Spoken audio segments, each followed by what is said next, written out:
Okay, I'll call the order of Sparks City Council meeting of 9/23/2019 with a roll call, please. Mayor Smith. Here. Council members Abbott. Here. Lawson. Here. Anderson. Here. Bybee. Here. Dare. Here. Acting City Attorney Eiding. City Manager Kreutz. Here. We have a quorum, thank you. Halfway. I don't know. I did that on purpose. Okay, we're good? Okay, if you'll all please stand for our invocation speaker. Today I have Barbara West from the Church of the Nazarene. Come on down, Barbara. Thanks for coming here today. Thank you. Well, if we're all here, let's bow our heads and we'll pray, okay? Lord, we just thank you for the day today that you've given to us and for the fact that we can gather together and do business. Thank you, Lord, for our mayor, Ron Smith, and for this fine council. And Lord, we just pray that you will help them as they work through the business of today. And may they do what is right for the community, as they always do. We're so thankful for their leadership. And Lord, we also would ask you to protect them and watch over them. Give our mayor good health, Lord, and help him navigate through the process. And we pray, too, that you would bless our police chief and all of our police officers, law enforcement, as well as our first responders, our EMTs, our firefighters. And Lord, once again, we call upon you to protect and watch over our schools and our school teachers and all of our students. Thank you again for today and the business at hand. And we just pray that your will would be done for this great city we call home, Sparks, Nevada. In Jesus' name, amen. Amen. Thank you, Barbara. Very nice. If you'll all remain standing for the Pledge of Allegiance, Mr. Dare, would you lead us? Would you please follow me in the Pledge of Allegiance? I pledge allegiance to the flag of the United States of America and to the republic for which it stands, one nation, under God, indivisible, with liberty and justice for all. Falling over here.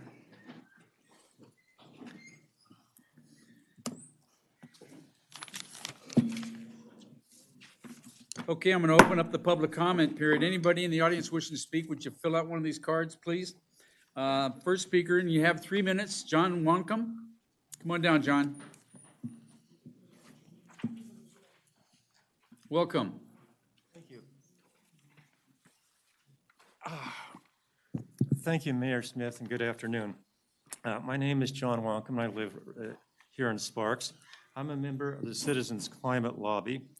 We are a grassroots organization that is proposing that the United States Congress enact meaningful and effective legislation to address the ongoing climate change that threatens so much and so many of our institutions and livelihoods.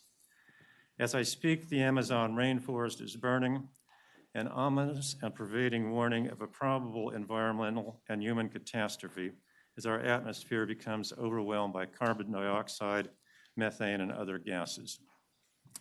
We have recently seen great damage due to unusual weather events such as hurricanes and floods, while the planet continues to warm. Because the dangers have become so great, the Citizens Climate Lobby has proposed the Energy Innovation and Carbon Dividend Act for congressional consideration. In broad terms, the act would add a tax starting at $15 per ton of carbon on the sale or origination of oil, natural gas, and similar carbon-based fuels. The proceeds of the tax would be distributed to every adult citizen on a regular basis. The agriculture and the military sectors would be exempt from the tax, which would increase annually until the climate crisis has passed. Economic projections indicate that the legislation we are proposing would encourage alternative energy sources, thereby creating 2.1 million jobs while reducing the national carbon footprint by about 40%. As for, then there's the question, what about the oil and gas industries? And I view this as an opportunity for them. The existing oil and gas resources in our country and in the world will not last forever, perhaps not too long at all. If I were an investor, I would be supportive of proposals that would prolong and thereby enhance the current reserves. I doubt the value of depleting the current reserves at the current rate and ending up with a more polluted atmosphere and a hotter planet is a very good alternative. We are therefore asking the support of the City of Sparks by having on record, probably by resolution, in favor of our proposed act. Our organization is grassroots in origin, it is bipartisan, and we believe that broad support from cities, counties, and states can lead to its passage. The Washoe County School District Board has adopted such a resolution, and the Reno City Council has recently adopted a sustainability plan which will eventually address climate change. Now, I therefore believe that a legislation such as this proposed act is essentially nonpartisan and stands the best chance of passage. Thank you for your time. Thanks, sir.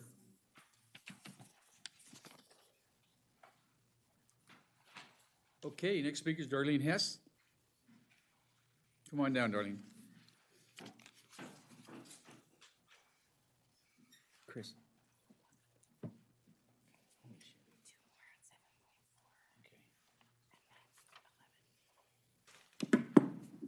Well, good afternoon, everyone. Back again, darn. My name is Darlene Hesse. I live at 3035 Malapai Way, Sparks, Nevada. Lived there for, it'll be 42 years this September. Anyway, I'm here against the Blue Wave Car Wash, and I have a letter I'd like to read, but I want to read it later on. About Andy Burnett wrote a nice letter, and several of us in the neighborhood signed it that are against it. And I just think we have two car washes that are very close, large car washes.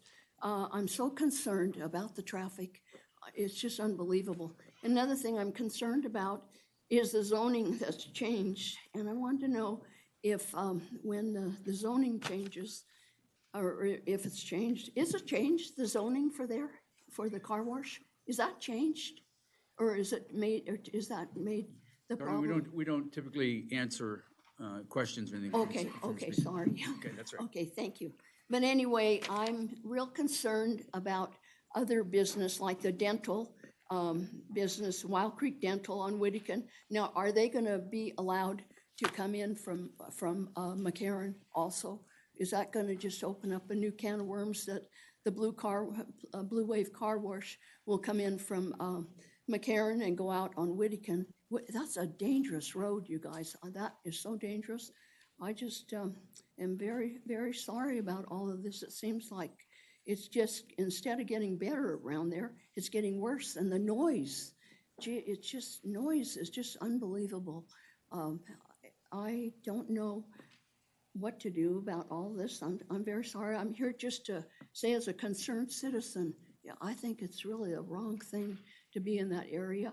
That is a neighborhood, a beautiful neighborhood. I've always considered it.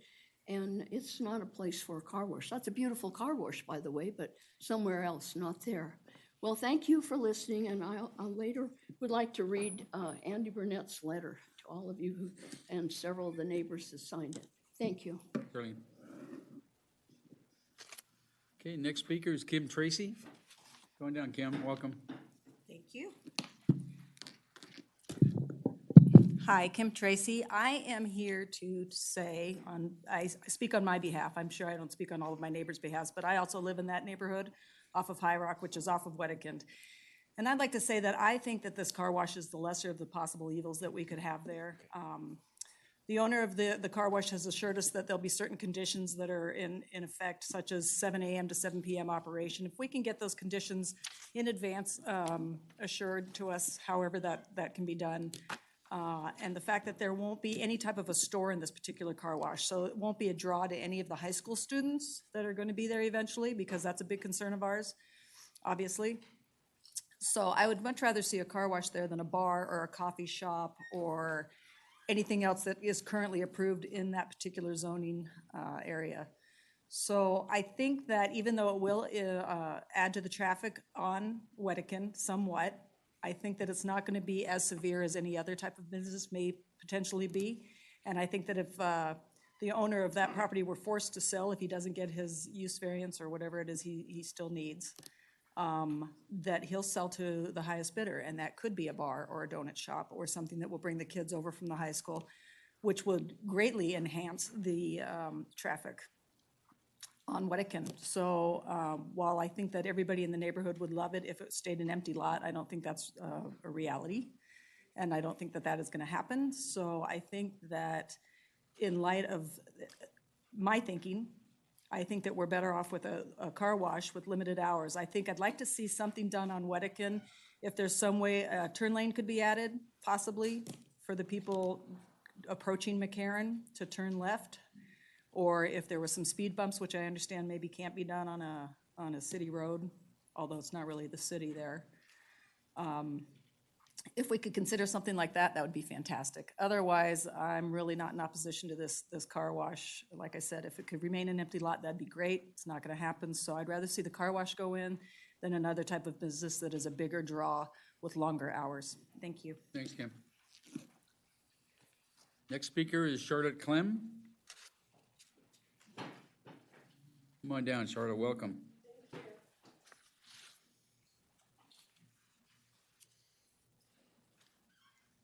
We live at the corner of Wedekind and High Rock, on High Rock, but our house is right on the corner.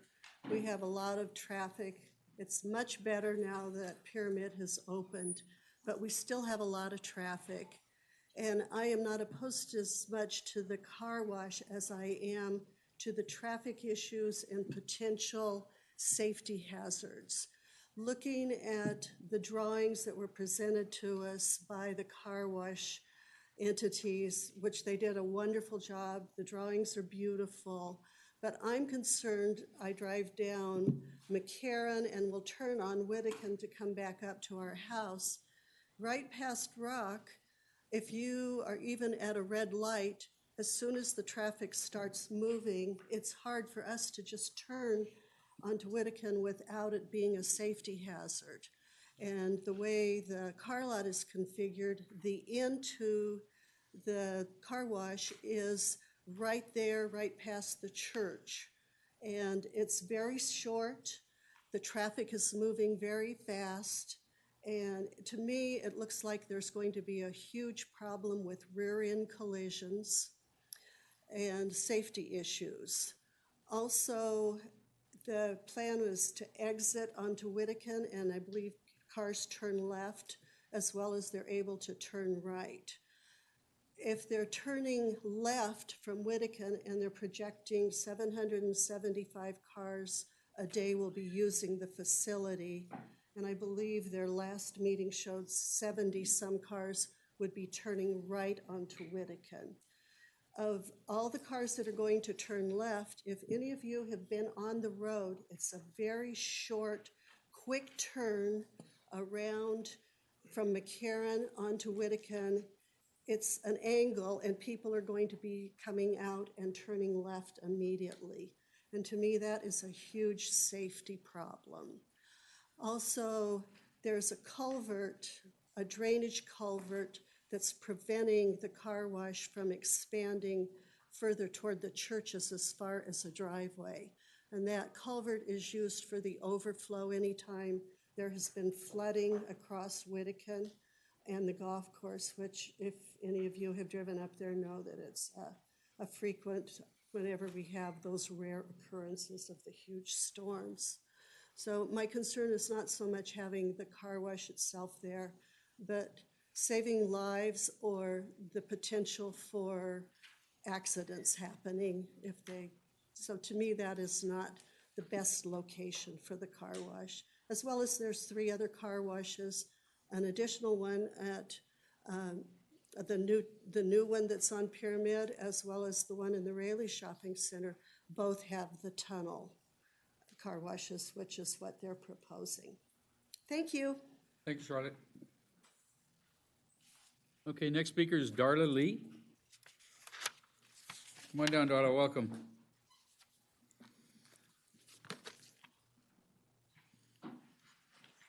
Hi, Darla Lee for the record. First, I just would like to echo the concerns that the previous speaker brought up, which are mine, not so much the car wash, but I think the traffic problems are something that are going to be unintended consequences, as so many things are. But I mainly wanted to get some kind of feedback or about the rezoning of the Wild Creek Golf Course, which I know Mr. Lawson has been engaged in, but I'm wondering how much encouragement or support he's had in that. And it seems like most of you had expressed concern about keeping Wild Creek Golf Course, as a golf course, or at least open space and committed to the purpose that it was initially sold for, which would be recreation, not a high school. So I would say, please, if you folks, I know these things take time, but it's been at least 3 months, going on 3 months, which was the initial figure I was given. So I would think that if the rezoning of Wild Creek Golf Course hasn't happened yet, then I think we as the residents and a lot of golfers would like to know why, and let's have some movement on that, please. Thank you. Thank you. The other cards I have are for item in particular, so if anybody else wanted to speak at this time, come on down. And then would you fill out a card after you speak, sir? I'm sorry? Fill out a card after you speak? I did fill out a card. I guess I put the wrong agenda. Well, number on it. I'm let me sorry. see.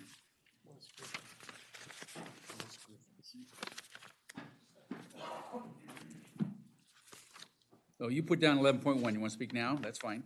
And then your name, sir? Wesley Griffin. Pardon me? Wesley Griffin. Okay, I got US, and it's Joe. Did you fill out a card, Will? No, I got it. Okay. Okay, Wesley, go ahead. All right, thank you.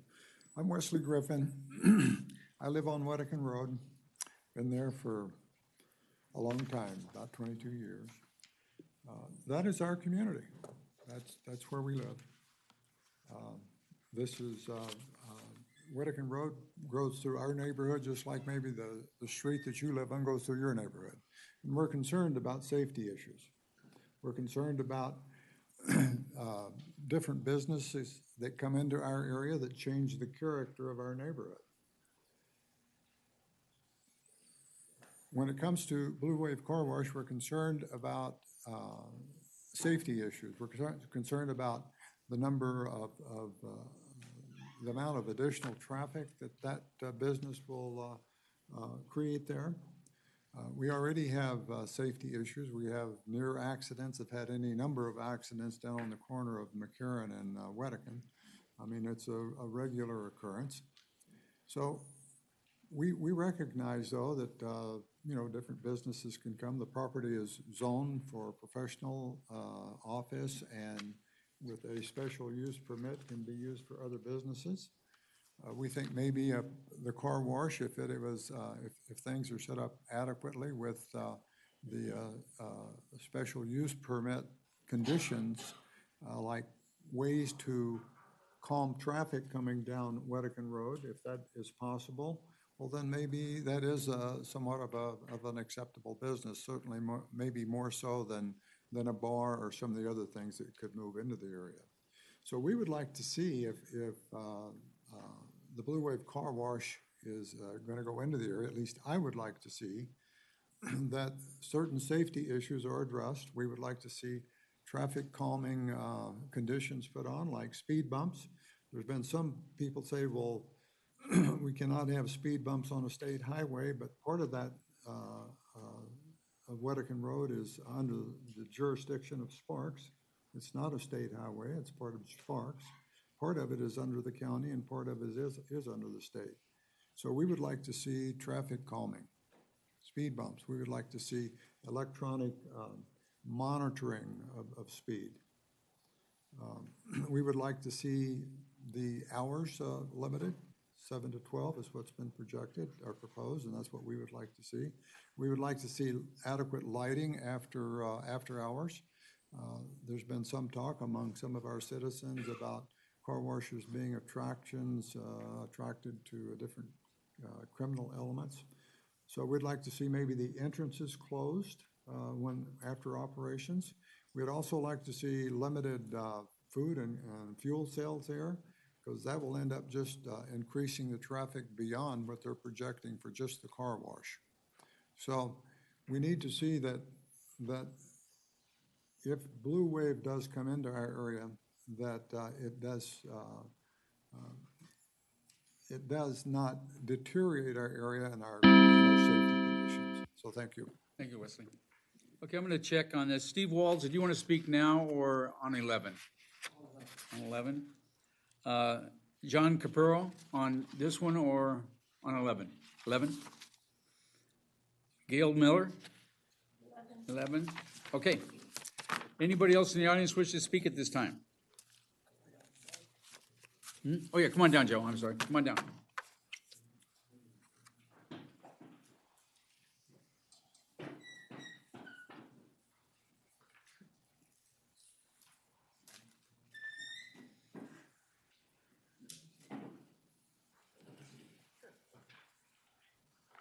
Welcome, Joe. Thank you.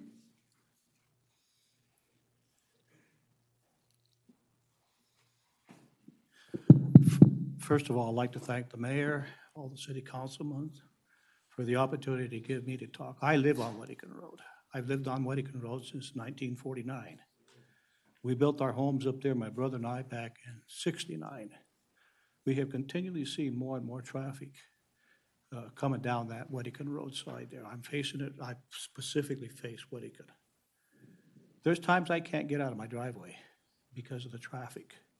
There's times that people use our driveway, because my brother and I have a circle driveway, they use it as a turnaround. With this car wash going in to go east towards Sparks, 99% of your people coming out of that car wash are going to come down Whittington Road. They're not going to go left because, number one, you're not going to be able to go east on McCarran, if I'm not mistaken, concerning to NDOT. They're going to put something out there that you will not be able to go east. So you're going to have to go up to Sullivan and come back down. That's my concern, is the traffic that we have, that we are not able to get out of these cars, and we see more and more. And when they did the Pyramid Highway out there, that was supposed to relieve the issue. I don't know, you folks don't live up there, but I have for all these years, and I see it where we can't get out of our driveway. And when we do, we get down to McCarran, we can't get onto McCarran to go west in the morning between 7 and 9. At night, between 3 and 5 or 6, it's the same way. It's just a big, big bottleneck. And all I see going forward is more traffic coming down my road, which is Whittington Road. And now the other thing is we have a 30-mile-an-hour speed limit up there. People don't do 30, they do 60 and 70. That's the other thing that we're seeing. We're seeing more people driving their bicycles on that road with this high speed. No one observes it anymore. So those are my concerns with it. And I know there's pros and cons about having a sports bar there or having something else there. I know that dental office is down there. You've already seen we have no problems with the dental office. We have no problems with the Mormon church, people coming in and out. But it's going to be open from 7 to 7 during the day. So those are, you're going to be busy hours, early morning and late night, because the people going west on McCarran aren't going to go into that car wash at 8 or 9 o'clock. They're probably going to go in there later in the evening. So I hope that you guys give it consideration to the issues that I personally am facing, that I can't get out of my driveway. And this is going to put nothing more but more and more traffic on the road. That's what I'm seeing. Give it a hard thought, please. Thank you, sir. Thank you. Okay, anybody else wishing to speak this time? Seeing none, I'll close the public comment and bring it back to the council. For approval of agenda 5.1. Looking for a motion. Mr. Abbott. I move to approve. We have a motion. Look for a second. Mr. Dare. I second it. Okay, we have a motion and a second. Is there any further discussion? Seeing none, please vote. Passes unanimously. Okay, minutes. Consideration and possible approval of the minutes of the Sparks City Council meeting for September the 9th, 2019. Ms. Bybee.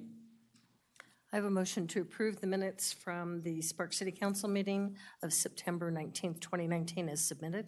Okay, we have a motion. Looking for a second. Mr. Anderson? Second the motion. Okay, we have a motion and a second. Is there any further discussion?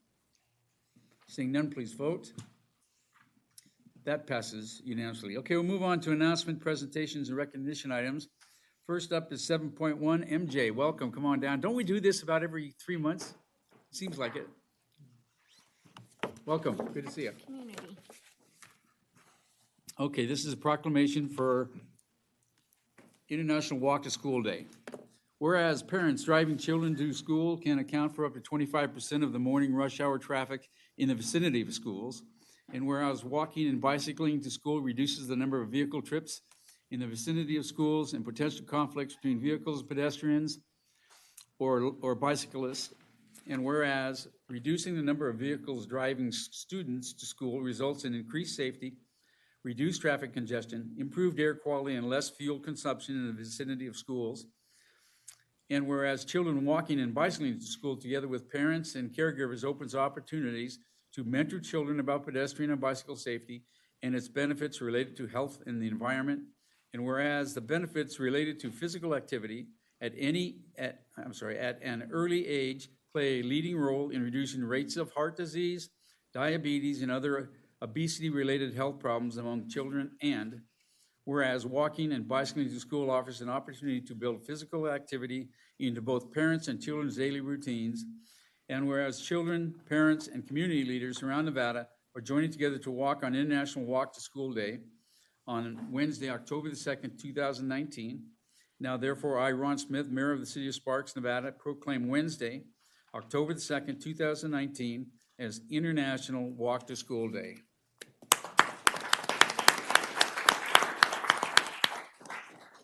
MJ, say a few words, please. Thank you, Mayor Smith, and thank you, Council, for having me today and the continued support that you have for Safe Routes to School. The event on October 2nd is designed to draw attention to the simple joys of walking whenever and wherever we can. Unfortunately, this year it does have to be overshadowed by the very real and alarming fact that we've had 12 injured students so far, and we're just starting into our 7th week of school. They're not all in Sparks, but Safe Routes to School is a Washoe County-wide. So we will continue to expand our efforts, and we'll create change through education, encouragement, engineering, enforcement, and events like this one. Safe Routes to School is a supporting member of a very effective Vision Zero, and Vision Zero also appreciates the support of the council. It's the responsibility of all of us to foster and inspire change for a safer, vulnerable user community. The media coverage and the elected officials' support can make the difference in drivers and pedestrians alike being more aware of each other. Celebrating the Walk to School Day, it's an event that can be the catalyst to influence everyone to leave the keys and just to lace up their shoes and get on out there. So thank you. Thank you, MJ, thank you. Can we get a picture?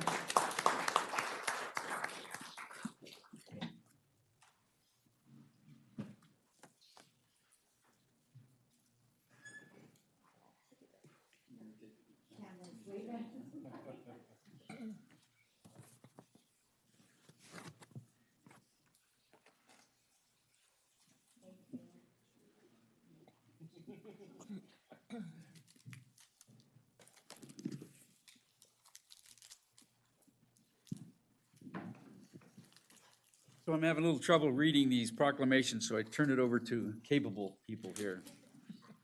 7.2 Fire Prevention Week, and I believe that's you. Do we have anyone here to accept? Oh, I think we do. A couple of important members of our fire department. I'll go ahead and read the proclamation and then ask you to make some comments. Whereas the City of Sparks is committed to ensuring the safety and security of all those living and visiting our community, and whereas fire is a serious public safety concern both locally and nationally, and homes are the locations where people are at greatest risk from fire, And whereas, according to the National Fire Protection Association, fire departments in the United States responded to 357,000 home fires, of which killed 2,630 people in the United States in 2017. And whereas the fire death rate per 1,000 home fires reported to U.S. fire departments was 4% higher in 2017 than in 1980. And whereas first responders for the city of Sparks are dedicated to reducing the occurrence of home fires and home fire injuries through prevention and protection education. And whereas the 2019 Fire Prevention Week theme, "Not Every Hero Wears a Cape, Plan and Practice Your Escape," effectively serves to remind us that we need to take personal steps to increase our safety from fire.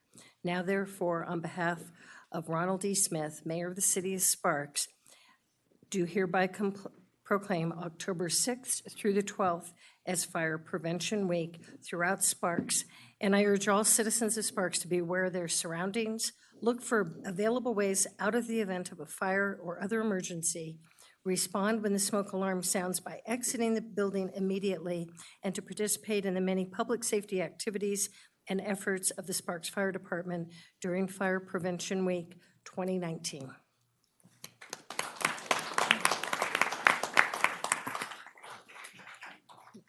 Mayor, members of the council, for the record, my name is Chris McCubbins, Acting Fire Marshal. I want to thank you for your continuing support for fire prevention. Fire prevention is education. We need to get out, we need to speak to people, and you need to know that too, with the commitment that you have made and the commitment that the Sparks Fire Department has made. We have gotten into 93 homes in 2019 to install smoke alarms, and we put in over 345 smoke detectors. So I do appreciate your support and your continuing efforts that you have made. And I also would like to add that October 12th from 8 to 12 is our 30th pancake breakfast. I know that some of you have already signed up, and I really appreciate that. Hard to believe that we've been doing this for 30 years, but it is a great event, and we appreciate all that you have done. So with that, I can answer any questions if you have. That's always fun, the pancake breakfast, and we're talking about fire prevention, but no, thanks for everything you guys do. You're gonna continue that program, the smoke alarm? Yes, Mayor. Okay. Yes. We will continue it, and actually, through the efforts of Julie Duels, we were able to do a media push, and we were able to obtain 50 more requests. So it was very, very beneficial. Very good. So, Mr. Anderson? Yeah, actually, I want to thank the Sparks Fire Department. It's one thing to be active and go put out a fire as quickly as possible, but this is cool, the prevention side of it. And I want to thank our acting fire marshal, Mr. McCubbins. He's working with one of the communities in my ward. He's actively helping them to plan fire safety and fire prevention in the DeAndrea community. And for all of the citizens of Sparks, I want to encourage you to engage our local fire department. Great people that want to help you prevent the fire instead of worrying about putting one out. Thank you. Mr. Dare? My question, is there still a run happening that day? oh, yes, sir. Because I know all of my compadres up here want to join that with me. So I've done it every year, but I didn't hear you talk about it. So it's a 5K. Yes. And would you please tell us about that? Because I know everyone here wants to come join me on a 5K run. Yes. I'm gonna run right to my truck. Yes, we are going to do the third first alarm run. It is going to be in the morning of the breakfast, and it will be the same route as we did last year. It's always kind of a great way to get up the energy to have pancakes. But Burn your pancakes, is what I yes, like to say. if you run, it's free pancakes. So there's a good incentive right there to participate. So thank you for reminding me. Okay, any other questions or comments? Can we get a picture with both of you, and then we're gonna do the next part of it? If they did a trot, you could like Parks and Rec, that's for turkeys, but. Crawl. Yeah, crawl. The crawl. It's a crawl. That's what it would be like if I tried to run it. The third step of it. Okay, so you're up for the next proclamation as well. Yes, sir. Okay, it's a proclamation, National Fallen Firefighters Memorial Service. Mr. Anderson. Okay, whereas the United States Congress and the President of the United States have designated an annual National Fallen Firefighters Memorial Service Day to honor firefighters and emergency services personnel who sacrifice their lives to save others. And whereas the events of September 11, 2001 brought national attention to the duties, responsibilities, hazards, and sacrifices faced by our fire and emergency services personnel daily. And whereas firefighters and emergency services personnel play an essential role in the protection of lives and property in our community. And whereas an average 80 firefighters courageously make the ultimate sacrifice in the line of duty each year. And whereas the Day of National Fallen Firefighters Memorial Service marks the beginning of the annual Fire Prevention Week observance, and whereas it is the major importance that we increase our efforts to reduce deaths, injuries, and properties lost by fire. Now, therefore, Ron Smith, Mayor of the City of Sparks in Nevada, now call upon the citizens of Sparks and upon all patriotic, civic, and educational organizations to observe the day of October 6, 2019, in recognition of the patriotic service and dedicated efforts of our fire and emergency services personnel. I encourage appropriate services and ceremonies in which all our citizens may participate to honor fire and emergency services personnel, past and present, who by their faithful and loyal devotion to duties have rendered invaluable services to our community and citizens. I further call upon the citizens of Sparks to remember all fire and emergency personnel who have made the ultimate sacrifice in service to our community and to pay respect to the survivors of our fallen heroes. In witness thereof, I hereunto set my hand. Mayor Smith. Okay.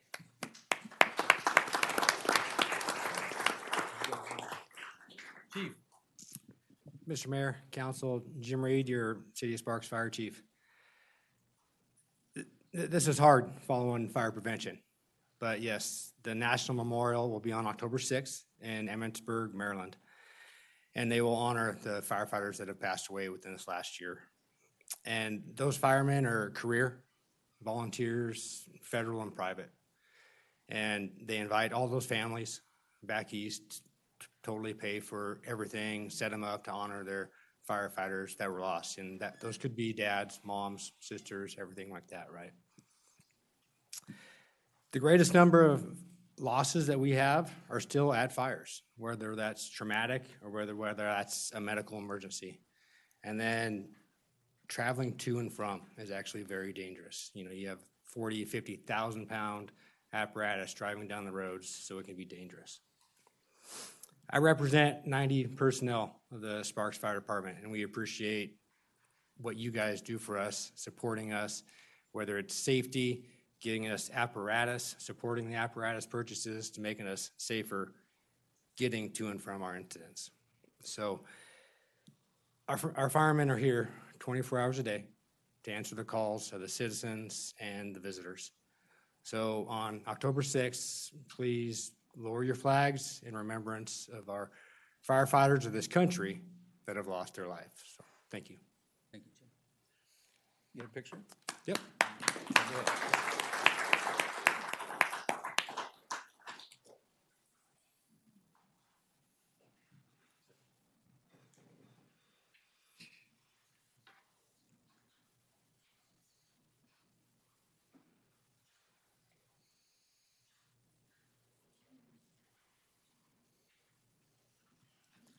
Thank you.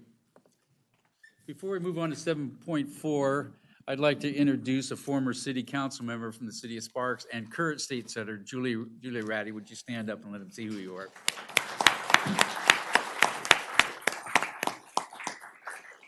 And I have a feeling you're here for 7.4.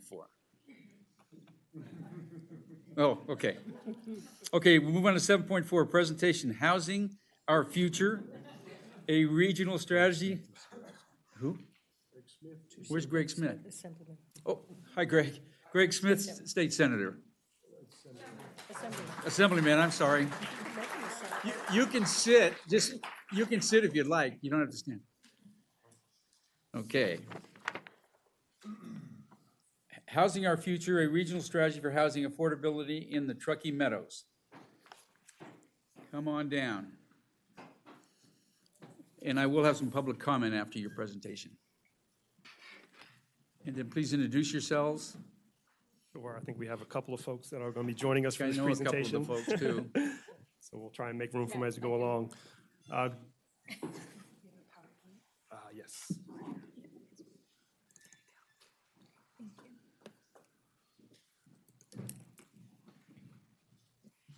So good afternoon. I'm Chris Kizzy with Enterprise Community Partners. Happy to be here this afternoon to present to you an overview of Housing Our Future, the regional strategy for housing affordability for the Truckee Meadows region.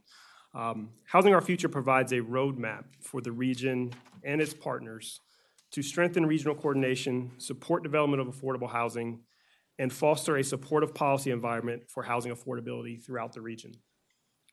We will elaborate on these 3 points as we move forward with this presentation. Just a little bit about Enterprise Community Partners. We are a national nonprofit with deep expertise in affordable housing, as well as the 3 catalysts for systems change around affordable housing. That's housing solutions, that's policy, and that's capital. We recognize and we believe that you need all 3 of those to really move a jurisdiction or a region forward to develop solutions around affordable housing. We have leveraged this expertise to partner with many stakeholders in the region, many of which are here today, to develop this regional strategy, inclusive of the actions associated with these 3 catalysts. At this time, I would like to ask Nancy Brown of Schwab Bank, who was responsible for initiating this important endeavor and bringing Enterprise to the Truckee Meadows over 2 years ago, to speak. Thank you very much for having me. And I remember Mayor Smith, you were at that January 17th, 2017, right? So It was snowing like crazy. it was snowing like crazy. And this all started because in community development, we have a special interest in affordable housing. And I had probably been to my about 5th meeting saying we need to do something. And we had this great idea. And I said, why don't we do something as a region? And we've been partners with Enterprise Communities nationally for a number of years and knew about their expertise. And I said, what if we bring Enterprise to the community to talk about affordable housing? They come with what is going on in your community, and not to bring their ideas, but to identify what the needs are from the community members, and then also kind of identify what's some best practices out there and tools for us to choose from. So this is not saying all these tools on this are things that we have to do, but it is a regional plan that's been talked about and has many people working for the last couple of years to come together with ideas and put this plan together. So Charles Schwab and myself are very proud to be able to support this effort, and we look forward to the City of Sparks support. Thank you very much. Thank you, Nancy. Thank you, Nancy.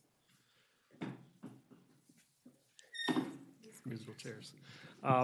As a reminder, Housing Our Future was developed over an 18-month period, which began with establishing a planning structure consisting of leadership and stakeholders from throughout the region to ensure that this plan was grounded in reality, but also fostered the many ideas that many stakeholders throughout the region have brought and have been working on over the past several years. There are 2 parts to the housing strategy. The community profile, which details all the various needs, challenges, as well as existing efforts that are going on throughout the region. And then the roadmap, which provides that detailed overview of how the region can move forward in collaboration with its many partners and stakeholders to address this issue on a regional scale. So when the planning structure was an informative process to make sure that the strategies and actions that are included in the plan, as well as some of the recommendations on the policy tools and financial tools that are available, were vetted to make sure that they are feasible for the region.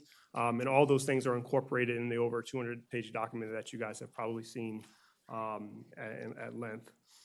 At this time, I would like to introduce Sharon Zadra of the Truckee Meadows Healthy Communities, who has been the backbone of this entire effort to date, to come speak. Thank you. Karen. Good to see you. Thank you for having us. This was a community-driven effort. We held dozens of meetings, hearing from broad audiences, from experts to residents that are in the greatest need. We had over 40 one-on-one meetings, including with most of you. Thank you for your support and input. We teamed with community leaders, developers, public agencies, employers, and service providers. Our executive leadership team, including Steve Driscoll, of course, your former manager, and the Reno and county managers all provided extensive input and vetting as we processed these ideas and recommendations along the way. Our working groups truly reflected the entire community, as you can see displayed there. Thank you, Sharon. So part of this process early on, we worked with that planning structure to develop a vision for what affordable housing means in the Truckee Meadows region. And so I want to invite Jeremy Smith of the TMRPA to come speak about how this vision aligns with the regional plan update. Thanks, Chris. Yeah, good afternoon. Jeremy Smith with Regional Planning. The vision, I'll just read it. All residents of the Truckee Meadows should have access to a continuum of safe, accessible, and affordable housing options in neighborhoods that offer access to opportunity and a high quality of life. So it's really a good vision for this project. TMRPA, along with TMHC and Enterprise Community Partners, have been working together to sort of be the admin and logistics and social media and materials producing aspect of this project. But it does align with our new regional plan, which many of you know is in sort of the final stages of the adoption process now, hopefully. And in that plan, one of the policies specifically calls out this study and asks that folks use it as part of the suite of tools to address affordable housing in our region. And just to kind of take a look at some of these core principles quickly, they do align with the regional plan and the direction we're trying to move in that. Number one, preserving and creating quality housing options for the lowest end of the income spectrum. We found throughout our analyses in our housing study and also then into the regional plan that housing choice and having a good housing mix is an important factor. We talked about missing middle housing, this idea, so absolutely aligned in that way. Investing in housing in areas of opportunity. We're really trying to promote intensity and density of development in our mixed-use core and inside the core areas of our community in the McCarran Ring. And so those are areas that have access to transit and jobs and are the areas that we could use these kinds of affordable housing projects. Can read the rest of them, sort of prioritizing the workforce populations, obviously, and at risk of homelessness. Preventing housing displacement, that's a huge one.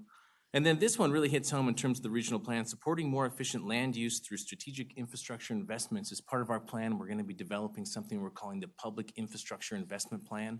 It's really an effort to bring together all of the good public facilities work that's done in this region every day into one place so we can really see how our investments are being coordinated, and also that would help to support a project such as this. And finally, bolstering financial resources and tools. I know of one tool specifically, the MapCraft tool, which we got a chance to use in our housing study, which allows us to investigate the market economics of building different housing types and what that sort of return on investment would be. So that's a tool that we hope that we can continue to work towards getting in this community. It's been an amazing project. We're really happy to be part of it. And thanks for your time. Thank you. Thanks. So right now we'll detail some of the key housing issues that were identified through the community profile. And we'll touch on these things briefly as we move forward. Overall, there is a shortage of affordable rental housing for low-income households in the region, particularly for those earning less than 50% of area median income. And so the report kind of details the numbers on this, but roughly about there's a shortage of about 26,000 rental units needed throughout the region. Limited housing types in terms of size, product type. The region is dominated by single-family housing and smaller rental housing units. And so recognizing that as households are coming to the region and existing households living in the region need more diverse housing products to make sure that they have a place to live and to move into as they move throughout the region. And so recognizing that there's a need for that diverse housing product, not only in the city of Sparks, but throughout the region as well. Increasing levels of cost burden, roughly 38% of households throughout the region are cost burden. That making homeownership a less attainable for many households. And so recognizing that some of the challenges in the rental market are experienced because folks don't have homeownership opportunities to move into, and that further exacerbates the rental housing issues as well. The growing potential for loss of existing affordability due to property conditions and market pressures, recognizing that in addition to producing more affordable housing, there's a need to preserve what the city of Sparks and the region has already invested in. And so you have to have a dual approach of production as well as preservation. And then the growing risk of housing displacement that Jeremy touched on, which really requires specific strategies to mitigate the displacement pressures that are faced by households, recognizing that with increasing rents, stagnant incomes, that this challenge manifests itself and households have challenges staying in the neighborhoods that they currently live in due to that market pressure. One of the things we did early on through this process and working with the planning structure is to identify and really assess the regional capacity, not only what the current capacity is, but what the capacity is of the region to address these challenges over the next 10 years.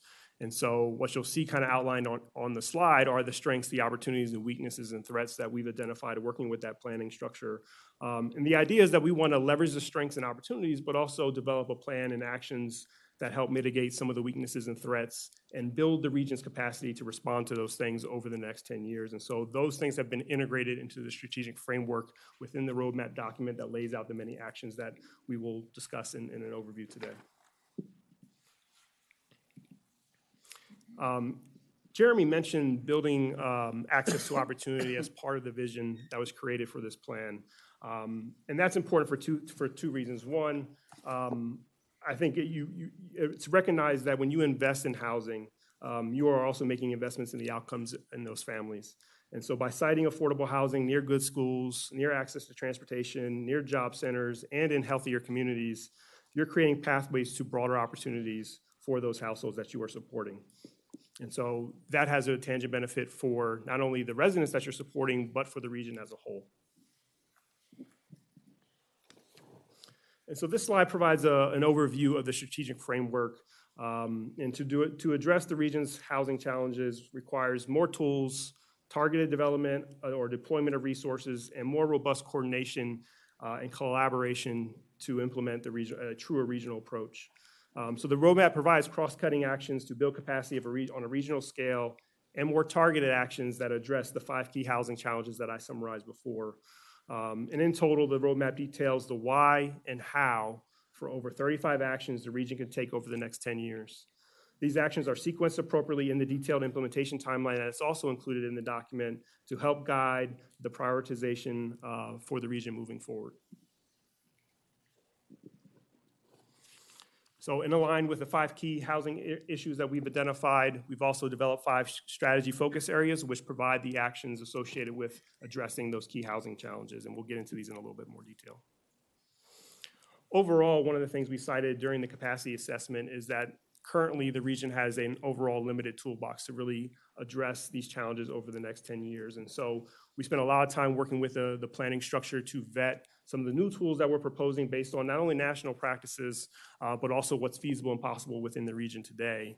And so some of those new tools and new programs are highlighted on the screen right now. But this is also taking into account the existing work and the existing programming and resources that the community is already dedicating to affordable housing. And so these things are building on and adding to the region's toolbox to address these issues over time. One of the things we also recognize is that there are varying sub-market conditions throughout the region, so we can't treat every community within the Truckee Meadows region the same. And so while these varying market conditions exist throughout the region, we also need to tailor our strategies and our actions accordingly. And so these targeting considerations will allow the region to maximize the impact of its housing investments as it moves forward. As I mentioned before, there's a detailed implementation timeline in the back of the Housing Our Future document.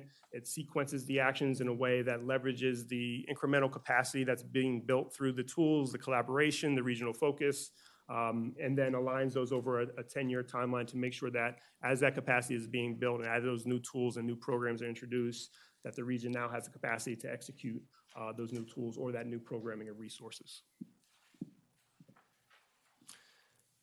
One thing that we heard throughout this process is that this truly needs to be a regional approach, and partners have already started to align themselves with some of the actions in the plan to make sure that the public sector, the private sector, the philanthropic community are all coming together to support the implementation of this process. And some have already put their name down next to actions that they can help carry forward and help the city of Sparks and Reno and Washoe County carry forward. And so this is not something that is just meant for the public sector to lead. This is a truly regional approach and one that has been supported by both the public, private, and philanthropic community.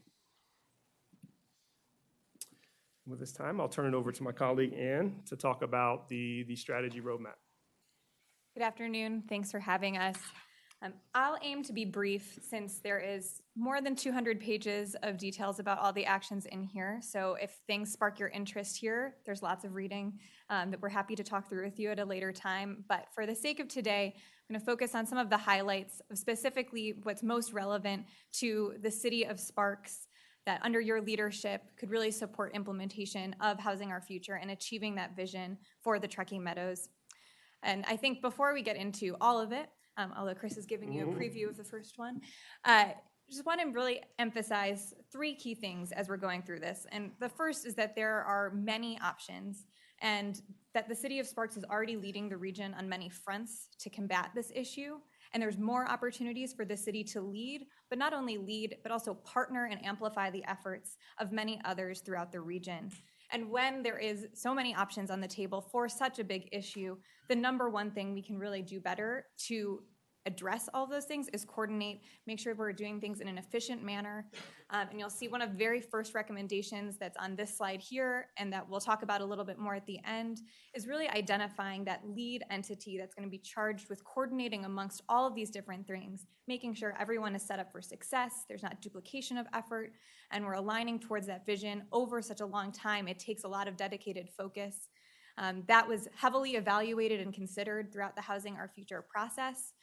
The executive leadership team in particular took on the effort of evaluating who would be best suited for that role and identified the Reno Housing Authority with some adjustments given capacity increases, different considerations around their operations, but thinking about somebody in the region who has the jurisdiction that is a regional focus, has the mission alignment, has the expertise on development, and could really put the focus towards making these actions a success in the long term was one of the very first things that was prioritized out of this effort.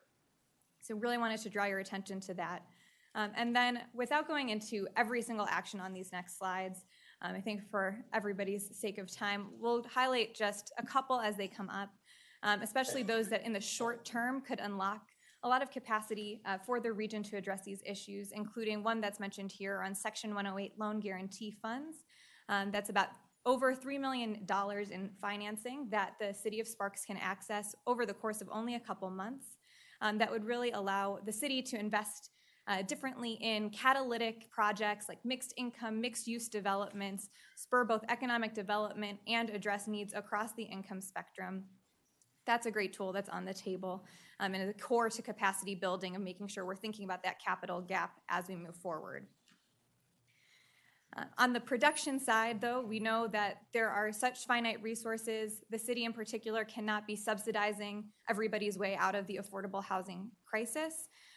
So we really took a deep dive on what are all the different tools in the city's toolbox and what new tools could be brought that will look and other levers that help make this equation work in a different way.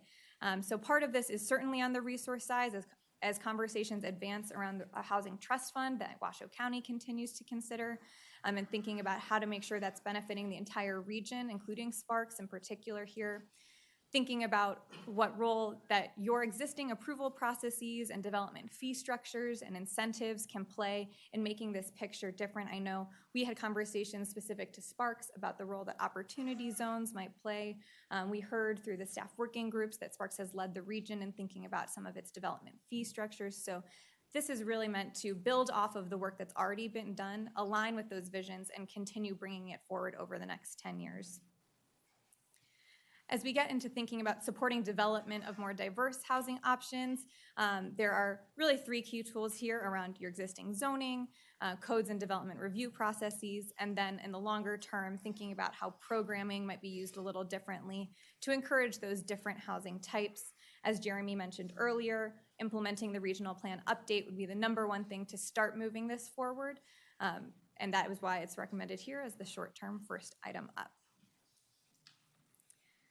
As we get into helping more residents access home ownership opportunities, Chris mentioned the crunch that's making this harder and harder to attain for many households in the region.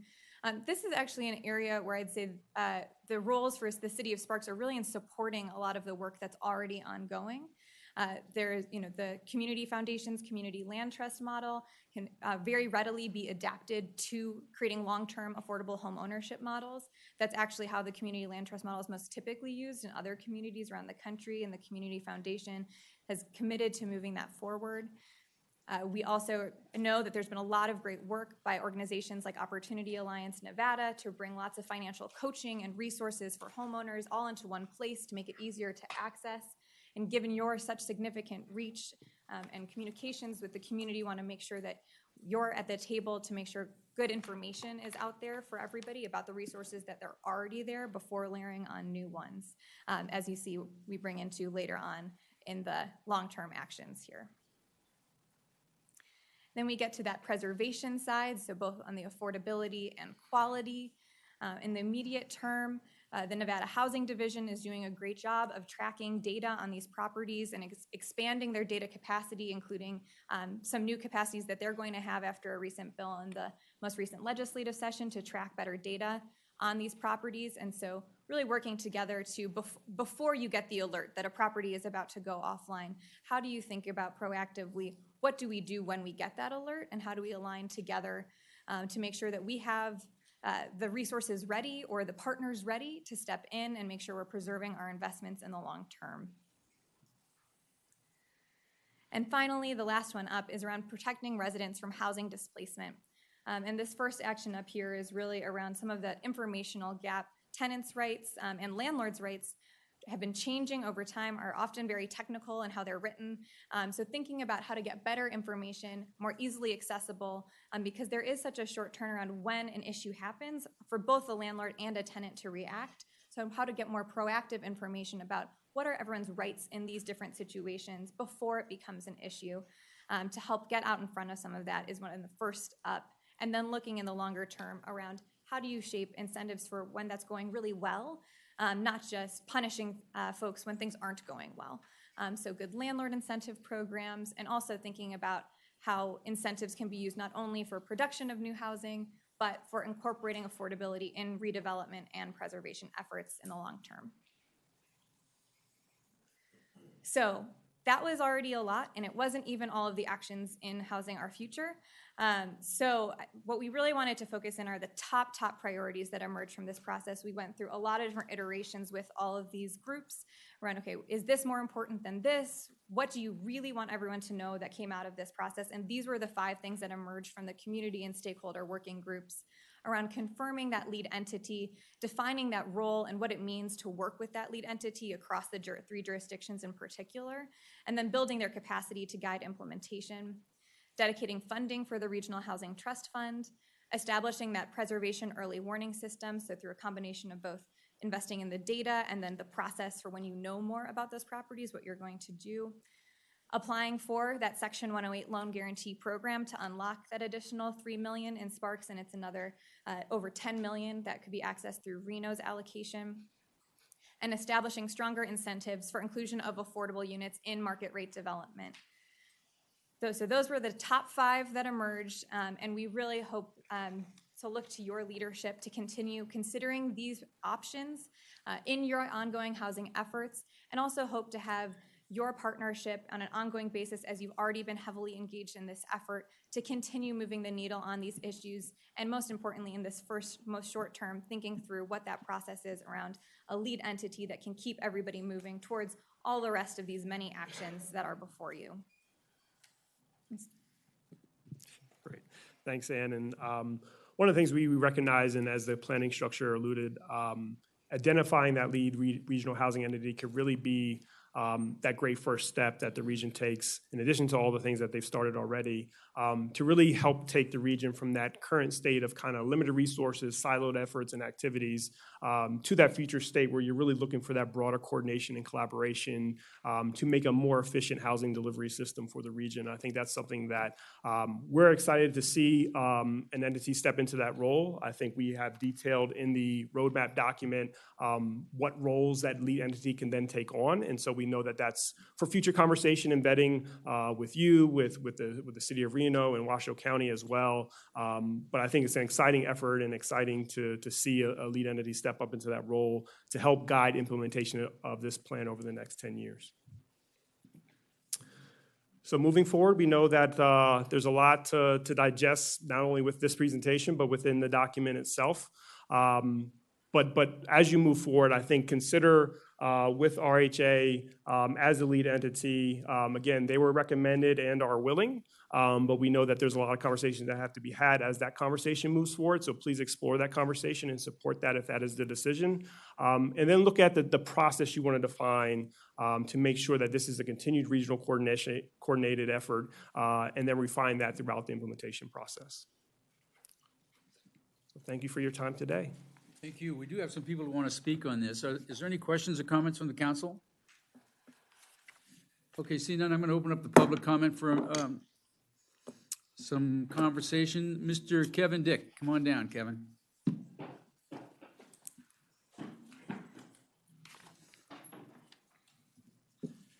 Welcome.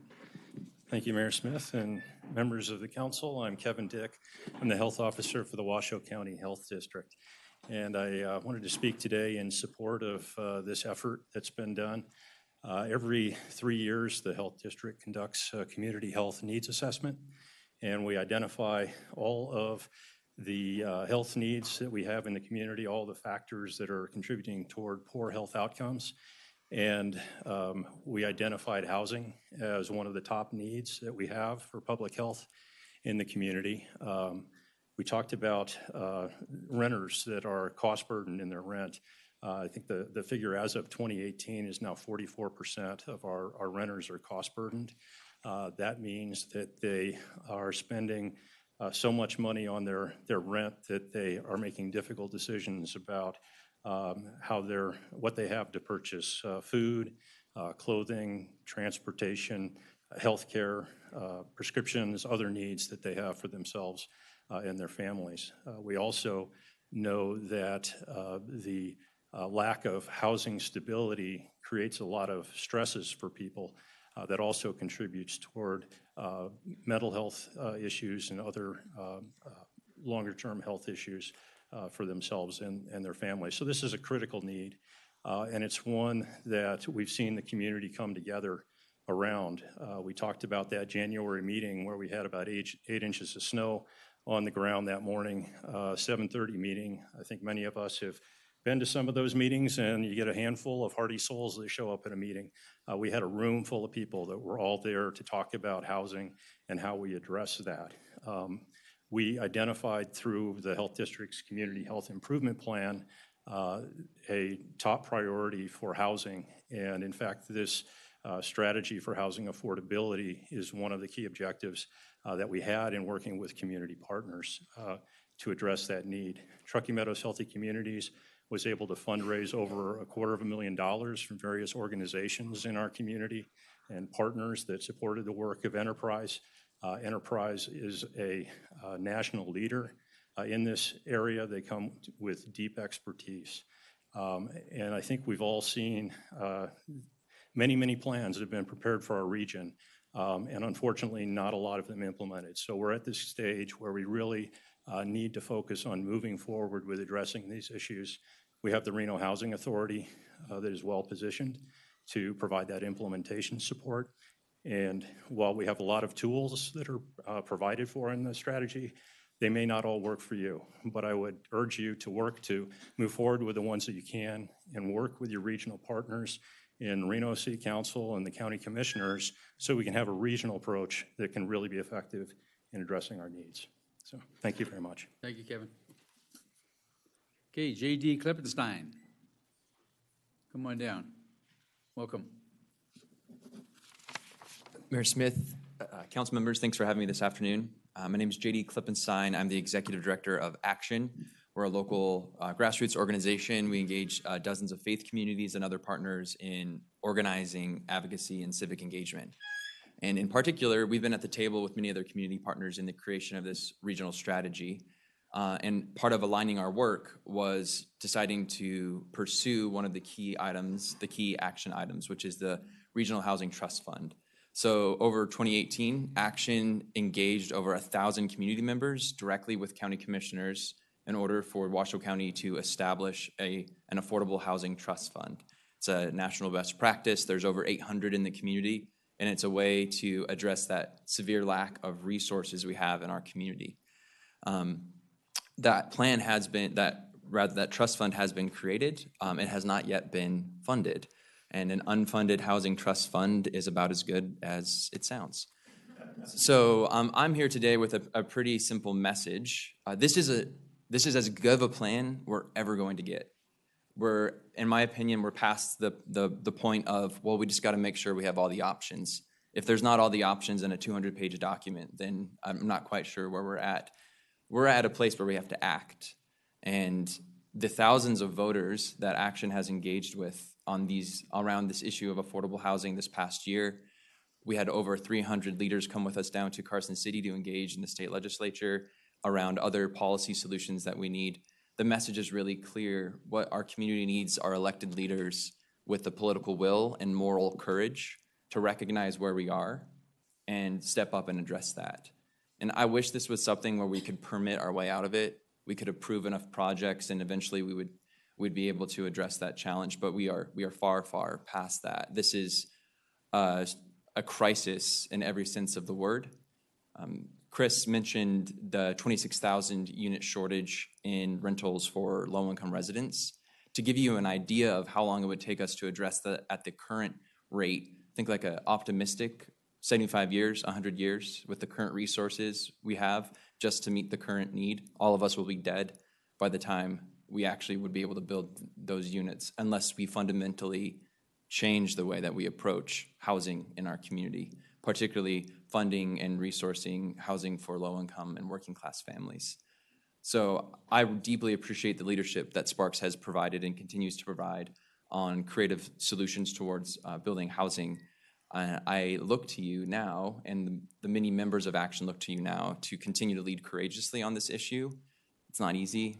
I'm not saying that it's easy, but I believe that you can look back and your legacy could be one of being a leader who stepped up in this moment and did what the community needed to be done as we continue to grow and become a new place, a new Sparks, a new Reno, a new Washoe County. So thank you for your time. Thanks, JD. Sharon, did you want to speak again? Sharon Zadra, come on down. Welcome, Sharon. Thank you, Mayor and council members. You knew I would want to again. Affordable housing is a priority for Truckee Meadows Healthy Communities. And this roadmap is the result, as we've already told you, of huge community demand and vision. Literally hundreds of people voiced their concerns and expressed new thinking for solutions. And we hear daily about the need for housing authority, just like yesterday in the newspaper about every day. This particular one was citing the hiring of employees being restricted because of our housing needs. Housing issues cross jurisdictional lines and boundaries. Just as some of you joined in the conversation last Friday to address homelessness, housing affordability is also best achieved on a regional level. These issues are actually intertwined. The work that the CHAB is undertaking should be linked to this regional roadmap, which identifies strategies to provide new housing and also to preserve the existing housing, affordable housing. It will provide opportunities for the homeless persons to transition into permanent housing. I applaud Sparks for the many programs and incentives that you already have in place addressing housing affordability. And even though you have done a lot, our community still is in a crisis. The roadmap expands the region's toolbox, as we've talked about, and including the financial resources and ways to expand capacity. It provides tools that have not previously been used or available to our community so that you can leverage your work for even greater solutions. Not every tool may be right for you, but please pick the ones that are. The regional approach will require long-term implementation, as you've heard discussed. It requires some needed infrastructure to coordinate the various entities. And again, the Housing Authority has been identified for their expertise. The collaborative focus and expertise will allow this region to leverage existing tools to their best potential. Again, the roadmap for housing affordability is community-driven, as is displayed by the many people who are here today. They invested hundreds of hours to identify solutions, knowing that it will take a coordinated regional effort to house our future. We're here to support you in making that happen. Use us, please. Thanks, Sharon. Nancy Brown, you want to speak again? Okay. Cherie Jameson. Come on down, Cherie. Welcome.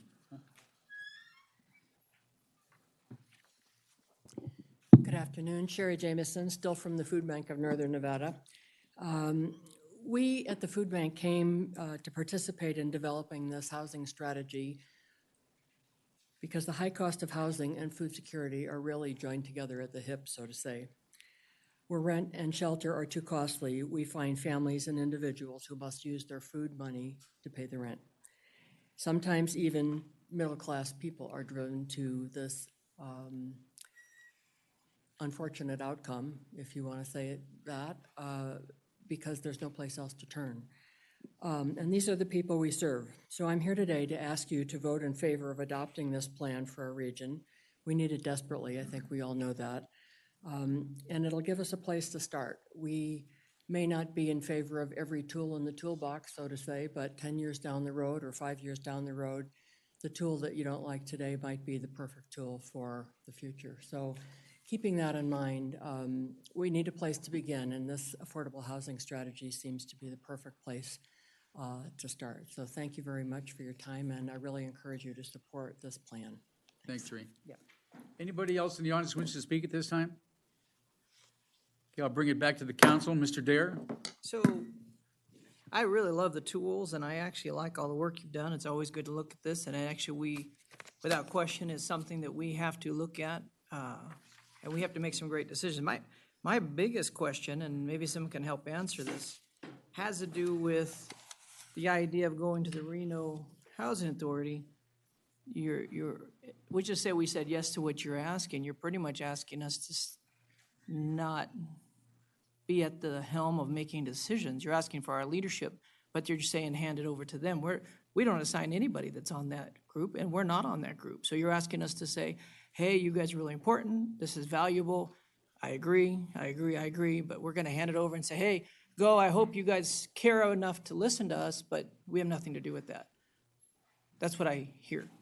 Sure. So just one point of clarification. I think the recommendation for the Reno Housing Authority as potentially the lead housing entity came from the executive leadership team that supported this effort.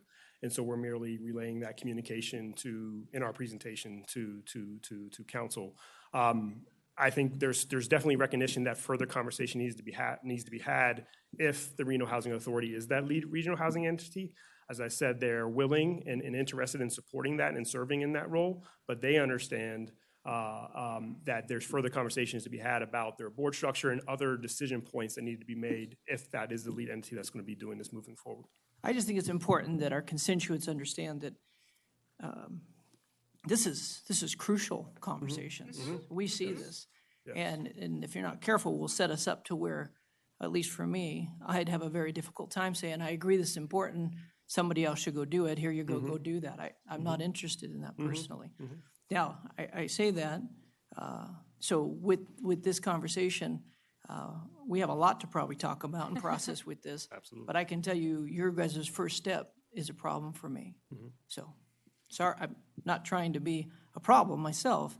You just need to know that's something that I take what we do very, very serious here. And that this is a very important problem. And I don't want to remove my name or what I want to see done out of it by handing it to a group of people that don't answer to me at all.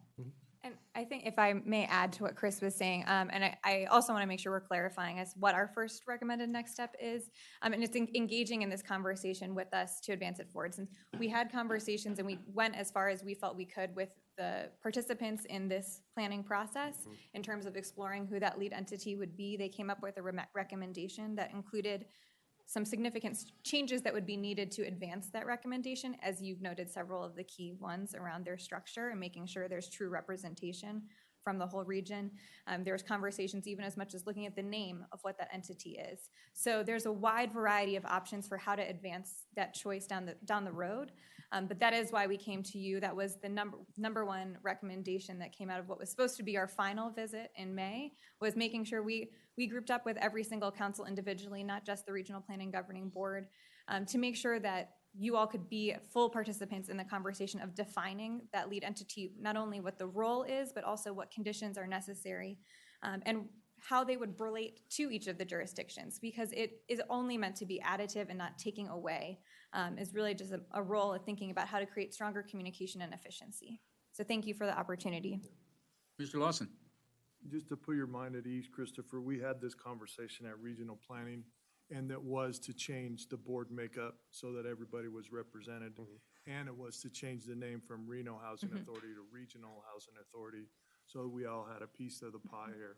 Now, I think we're still a long ways off on making that happen, but we have had that conversation, and it was not, we're not turning over our responsibility nor our investment in this for the future. We very much want to be a part of it and will be a part of it, but has to be a substantial change in that entity. But we felt like they were the right entity to start off because they have such great experience over there and have been successful in the years past. Hey, Ms. Bybee. I do have one question. On your sequencing action that shows on page 16, short, medium, and long-term, do the short-term, are they interchangeable? I mean, we're looking at 10 years. So I'm looking out here launching new programs, and I'm thinking outside of running like the government always runs and taking 10 years to do something. And I understand that the short term would be your basis to provide the stability and the foundation of what you're going to do. So I understand the short term. But those medium and long term, is this fluid? Is it something that things can be happening faster and then some might take longer? We're not locked into this. I mean.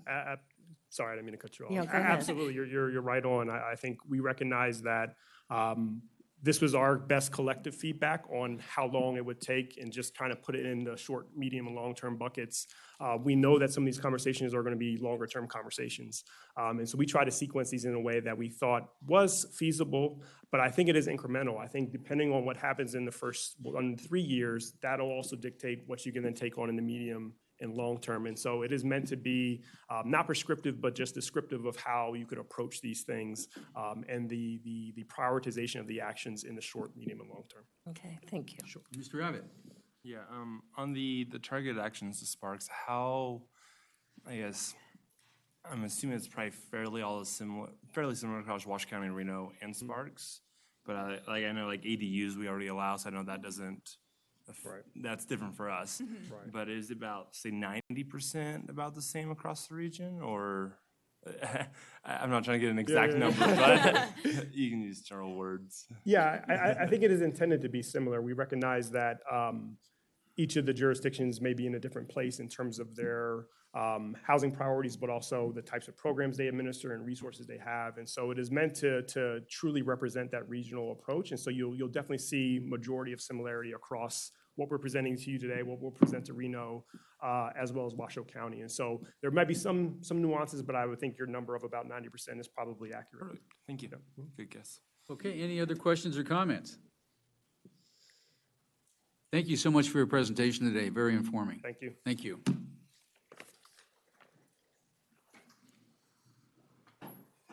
Okay, moving on to 7.5. Boards and commissions vacancy announcement. Mr. Kreutz. Mayor Smith and members of the council, if it's okay with you, I'll cover the vacancies for all three boards and then come back and go through how you apply just once rather than going each time. 7.5 is for the Sparks Citizens Advisory Committee. We actually have 3 alternate member vacancies, one in Ward 2 that would fill a partial term expiring in November of 2022. The second one also filling a partial term expiring in November of 2020 in Ward 3. And then the final position is filling a partial term in Ward 4 that ends in November of 2022. Members shall be residents of the city, and it certainly does include high school students as well. Applications for all 3 of those positions will be accepted through the end of the day on Friday, October 18th. On to 7.6 is for the Sparks Senior Citizens Advisory Committee, where we have two openings there. One alternate member filling a partial term ending November of 2020 in Ward 5, and one alternate member filling a partial term ending in 11 of 2022 in Ward 2. Applicants should be residents of Sparks and preferably over the age of 55. Applications for both of those vacancies will be accepted through the end of the day on Friday, November 1st. And then finally, for the Arts and Culture Advisory Committee, we're looking for 2 members filling 2-year terms, which will end November 6th of 2021. And the requirements for those is that we're looking for people with a performing arts background or with a visual arts background. Applications for both of those positions will be accepted through the end of the day on October 18th. To apply for any of those positions, as I've read through them today, you should complete a community service application available from the city clerk's office. You can also pick it up online by going to cityofsparks.us, clicking on government, and then under boards and commissions, click on volunteering for a Sparks board or commission, fill out the online form, and click submit. Thank you, Mayor. Thank you, Mr. Manager. Okay, we'll move on to consent items. Anybody want to pull one? Otherwise, looking for a motion.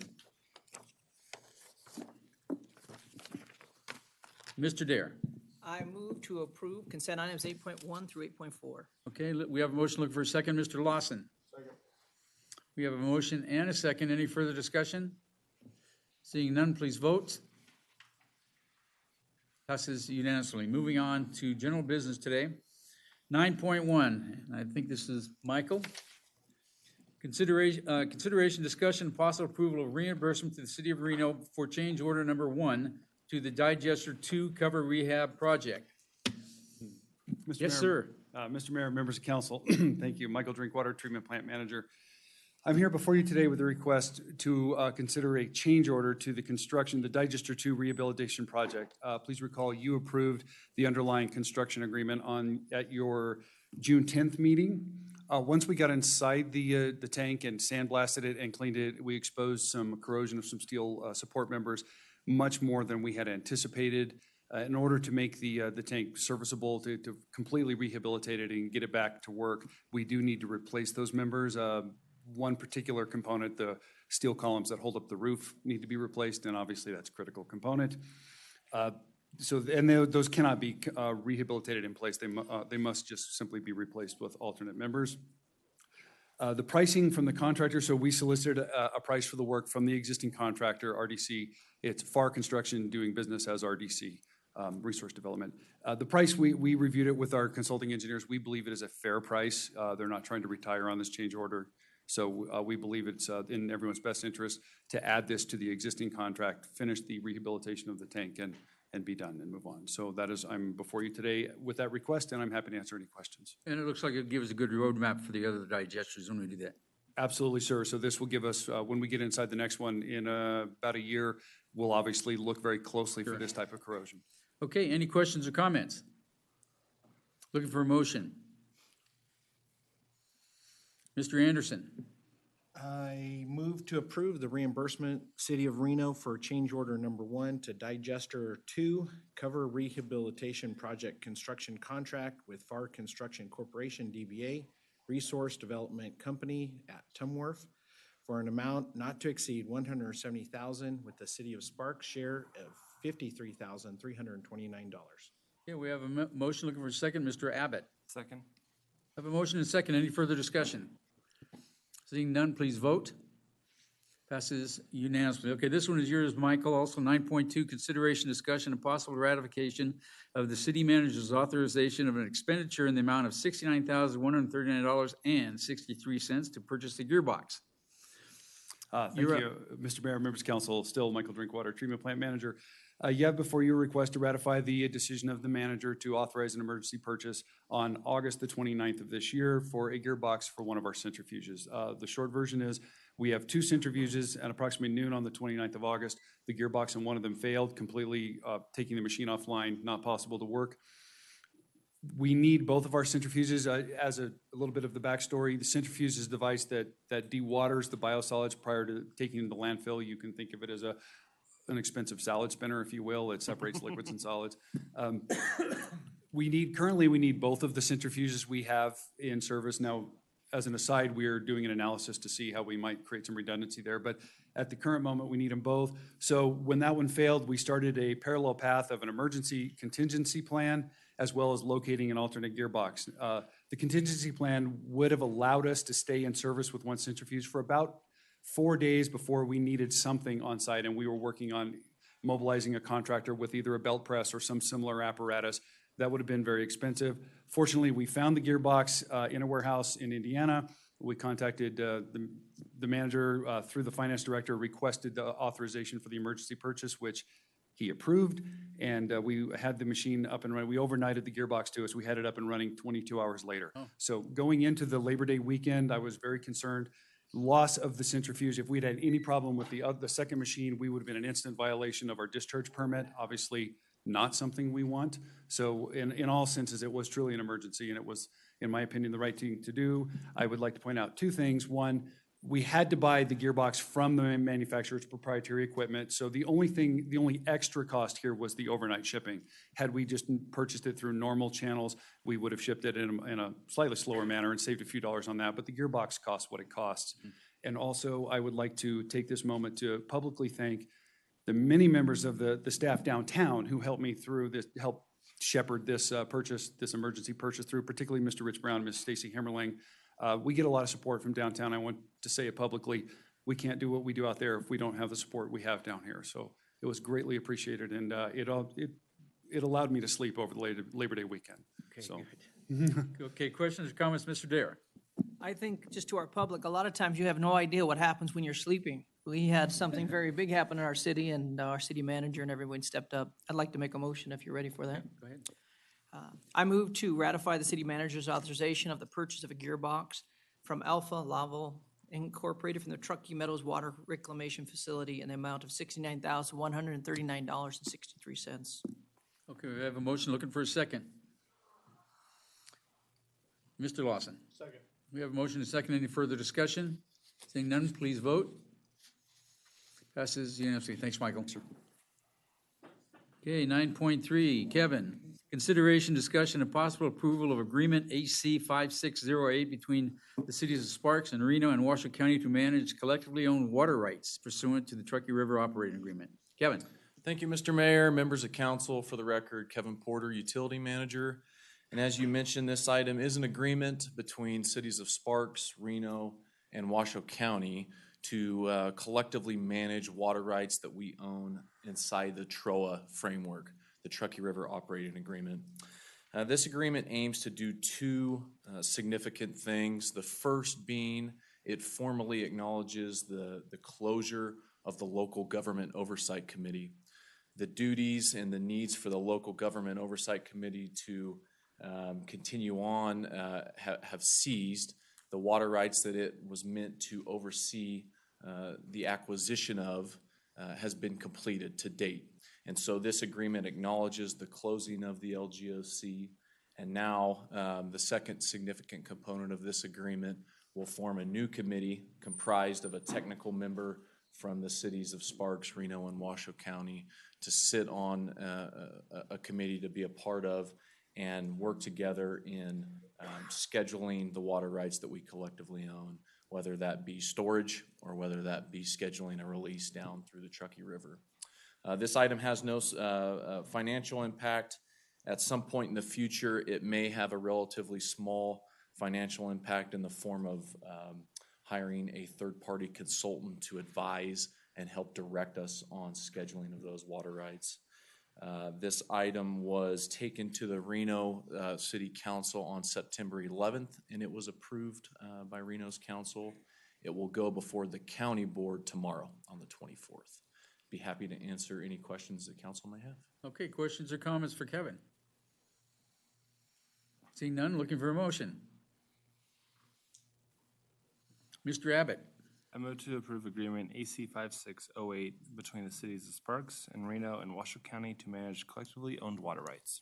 Okay, we have a motion, look for a second. Mr. Anderson. Second the motion? We have a motion and a second. Any further discussion? Seeing none, please vote. Passes unanimously. Thanks, Kevin. Okay, Brian, 9.4, consideration, discussion, and possible ratification of city manager's execution of a contract AC 5603 between the city of Sparks and Koch Elevator Company.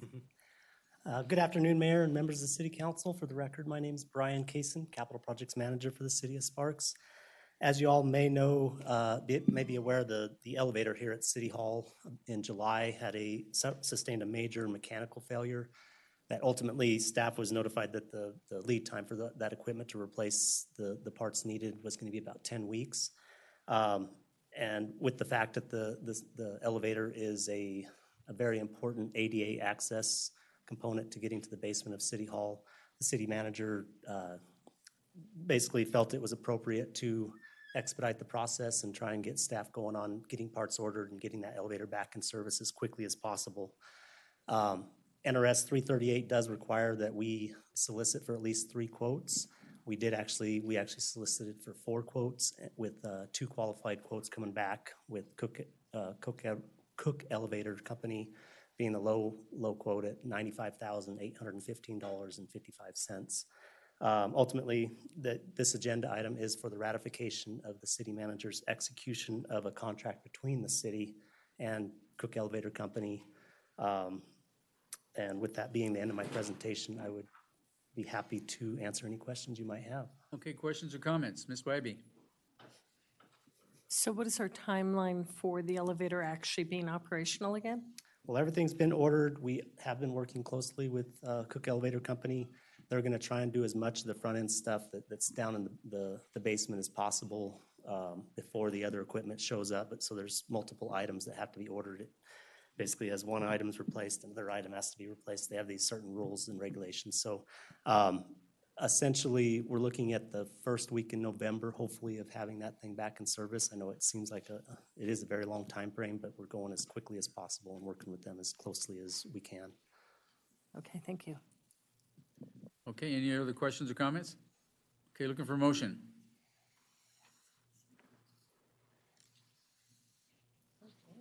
Okay, Mr. Anderson. Move to ratify city manager's execution of contract AC 5603 between City of Sparks and Koch Elevator Company in the amount of $95,815.55. Okay, we have a motion. Looking for a second, Ms. Bybee. I'll second the motion. Okay, we have a motion and a second. Any further discussion? Seeing none, please vote. Passes unanimously. Thanks, Brian. Thank you very much. Okay, Amber, consideration, discussion, and possible approval of a cooperative local public agency agreement, AC 5610, with the Nevada Department of Transportation for a grant designated for the City of Sparks Regional Trail Rehab Project that provides a 95% reimbursement to the City of Sparks. Amber, welcome. Thank you. Mayor Smith, members of council, Amber Sosa, Transportation Manager. The item before you is a local public agency agreement between NDOT and the City of Sparks. The agreement represents a grant that the city applied for and received from the Federal Highway Administration through their TAP program, the Transportation Alternatives Program, and it seeks to support community-based projects that provide expanded travel options. This project submitted is to rehabilitate a portion of our regional trail. Can I please have the overhead?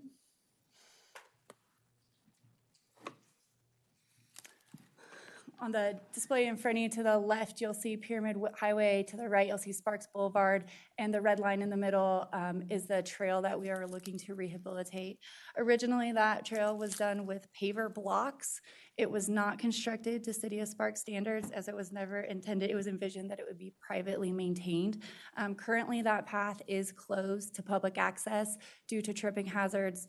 The paver paths are shifting, moving, heaving, and it's just unsafe to allow pedestrians on it. The total for this grant is $300,000. The agreement provides that NDOT will reimburse the city up to 95% of the actual construction cost with a maximum reimbursable amount of $285,000.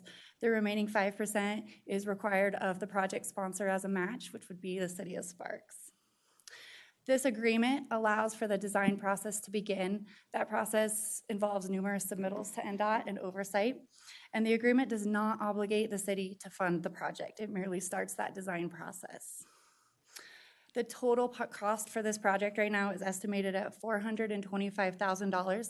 That's design and construction. And it's anticipated that the project will be able to use Impact Fee Service Area 1 funds for any remaining funds we need to complete the project. With that, I'm happy to answer any questions that you may have. Okay, questions or comments? Mr. Dare? Yes, I'm very excited about this trail. It's going to be very good. We have a lot of people there looking to use it. One is, when do you think you might know what NDOT's wanting to do? When do we get their answer?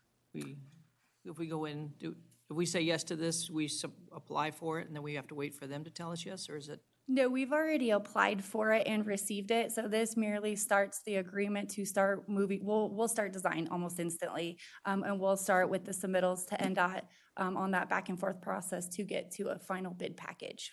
And then we're looking at doing this in springtime, Wes, I think I heard. That's our anticipated goal, yes, is to be able to bid this in early spring. That is fantastic. Thank you for doing this, and it's going to be very good. I hope you can find more grants. That's fantastic. Okay, I'm ready to make a motion if you'd like, sir. Okay, go ahead. I move to approve Cooperative Local Public Agency Agreement, AC 5610, with the Nevada Department of Transportation for a grant designation for the City of Sparks Regional Trail Rehabilitation Project that provides a 95% reimbursement to the City of Sparks of up to $285,000. Okay, we have a motion looking for a second. Mr. Lawson? Second with a discussion. Okay, we have a motion and a second. Any further discussion? Mr. Lawson? So Amber, did we figure out if they're going to sell the pavers? We're gonna sell the pavers, or is there something, because there's some value to those old pavers, and there's gotta be a gazillion of them on that path. That would be worth something. That would be a detail that we would work out through the submittals and through the bid package, but ultimately, we could decide that detail with the project before it goes to Just bid. curious, 'cause I'd hate to see those things get thrown away when there's a lot of places we could use them, or somebody else could use them to beautify their neighborhood. Okay, Thank you. we have a motion and a second. Any further discussion? Seeing none, please vote. Passes unanimously. Thanks, Amber. Okay, 9.6. It's going to be Wayne. Consideration, discussion, and possible approval of resolution number 3352, authorizing certain individuals to make financial commitments to purchase, sell, and approve collateral for investment securities on behalf of the city. Wayne, welcome. Good afternoon, Mayor Smith, members of the City Council. Wayne Weber, a County Manager of Operations for the record. The item before you today allows us to make changes to our list of authorized city employees allowed to conduct financial investment transactions on behalf of the City of Sparks. Senior Accountant Kaylin F. will be added to our list, replacing Perla Tavera. And with that, I'd be happy to answer any questions. Any questions or comments? Okay, seeing none, looking for a motion. Mr. Abbott. I move to approve resolution number 3352, authorizing certain individuals to make financial investment commitments for the city. Okay, we have a motion looking for a second. Mr. Lawson. Second. Okay, we have a motion and a second. Any further discussion? Seeing none, please vote. Passes unanimously. Thanks, Wayne. Okay, 9.7, Allison. Consideration, discussion, and possible approval of resolution number 3353, adopting Nevada Local Government Records Management Program Manual and the Nevada Local Government Records Retention Schedules. You're up. Thank you, Mayor Smith, and good afternoon, City Council. For the record, I'm Assistant City Attorney Allison McCormick. I'm here today seeking City Council's approval of Resolution 3353 regarding the city's policies for public records requests. In October of 2017, City Council approved a previous resolution regarding similar issues, but the 2019 legislature passed Senate Bill 287, which changed the public records landscape. That bill did three main things that affect the city. That bill imposes civil penalties for a willful failure to comply with the Nevada Public Records Act, making our compliance with that act all the more important. SB 287 also allows a person to seek a court order regarding unreasonable delays or unreasonable fees for responding to a public records request. Finally, SB 287 changes what fees the city may charge for public records requests. It changes those fees in two ways. It adds to the definition of actual cost language, making it entirely clear that only the media used for a public records response may be charged by adding, quote, ink, toner, paper, media, and postage, end quote, as examples of items that the city can charge fees for. It also repealed NRS 239.055, which allowed an additional fee for a public records request if the response required the extraordinary use of personnel or technology. These changes to state law require other changes to city policies, and hence the new resolution before you today. The new resolution would do three key things. It would adopt the Local Government Records Management Program Manual and Local Government Records Retention Schedules. It would adopt a definition of confidential information that tracks with state law, and it would address permissible fees after the passage of SB 287 by adding that definition of actual cost into the resolution and by authorizing the city manager to establish and update a fee schedule for public records requests that is based on the actual costs to the city of responding to those requests. Staff recommends that the City Council approve Resolution 3353 in order to implement SB 287, and I'm happy to answer any questions. Okay, questions or comments? Okay, looking for a motion. Ms. Bybee.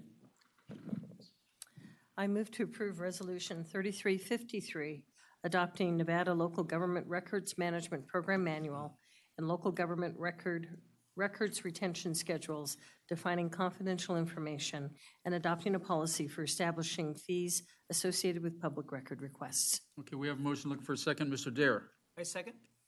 We have a motion and a second. Any further discussion? Seeing none, please vote. Passes unanimously. Thanks, Allison. Okay, 9.8 is the first reading. Lisa?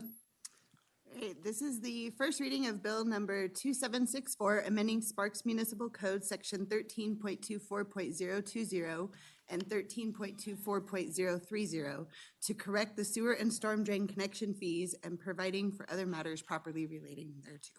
Okay, public hearing number for bill number 2764, its consideration and possible approval will be held at the regular city council meeting scheduled for Monday, October the 14th, 2019. 9.9 is the first reading. And this is the first reading of Bill number 2765, amending Chapter 5.28 of the Sparks Municipal Code by adding thereto provisions allowing some alcoholic beverage licensees to fill growlers and crowlers, allowing alcoholic service by caterers, and providing other matters properly related thereto. Okay, public hearing for bill number 2765 for its consideration and possible approval will be held at the regular city council meeting scheduled for Monday, October the 14th, 2019. Thanks, Lisa. Okay, we'll move on to public hearing action items 10.1. George, public hearing discussion and possible approval of the City of Sparks Consolidated Annual Performance and Evaluation Report for program year 4, fiscal year 2018 to 19. Welcome, George. Good afternoon. Thank you, Mayor Smith. Good afternoon, Mayor Smith, City Council members. George Graham, Housing Specialist for the record.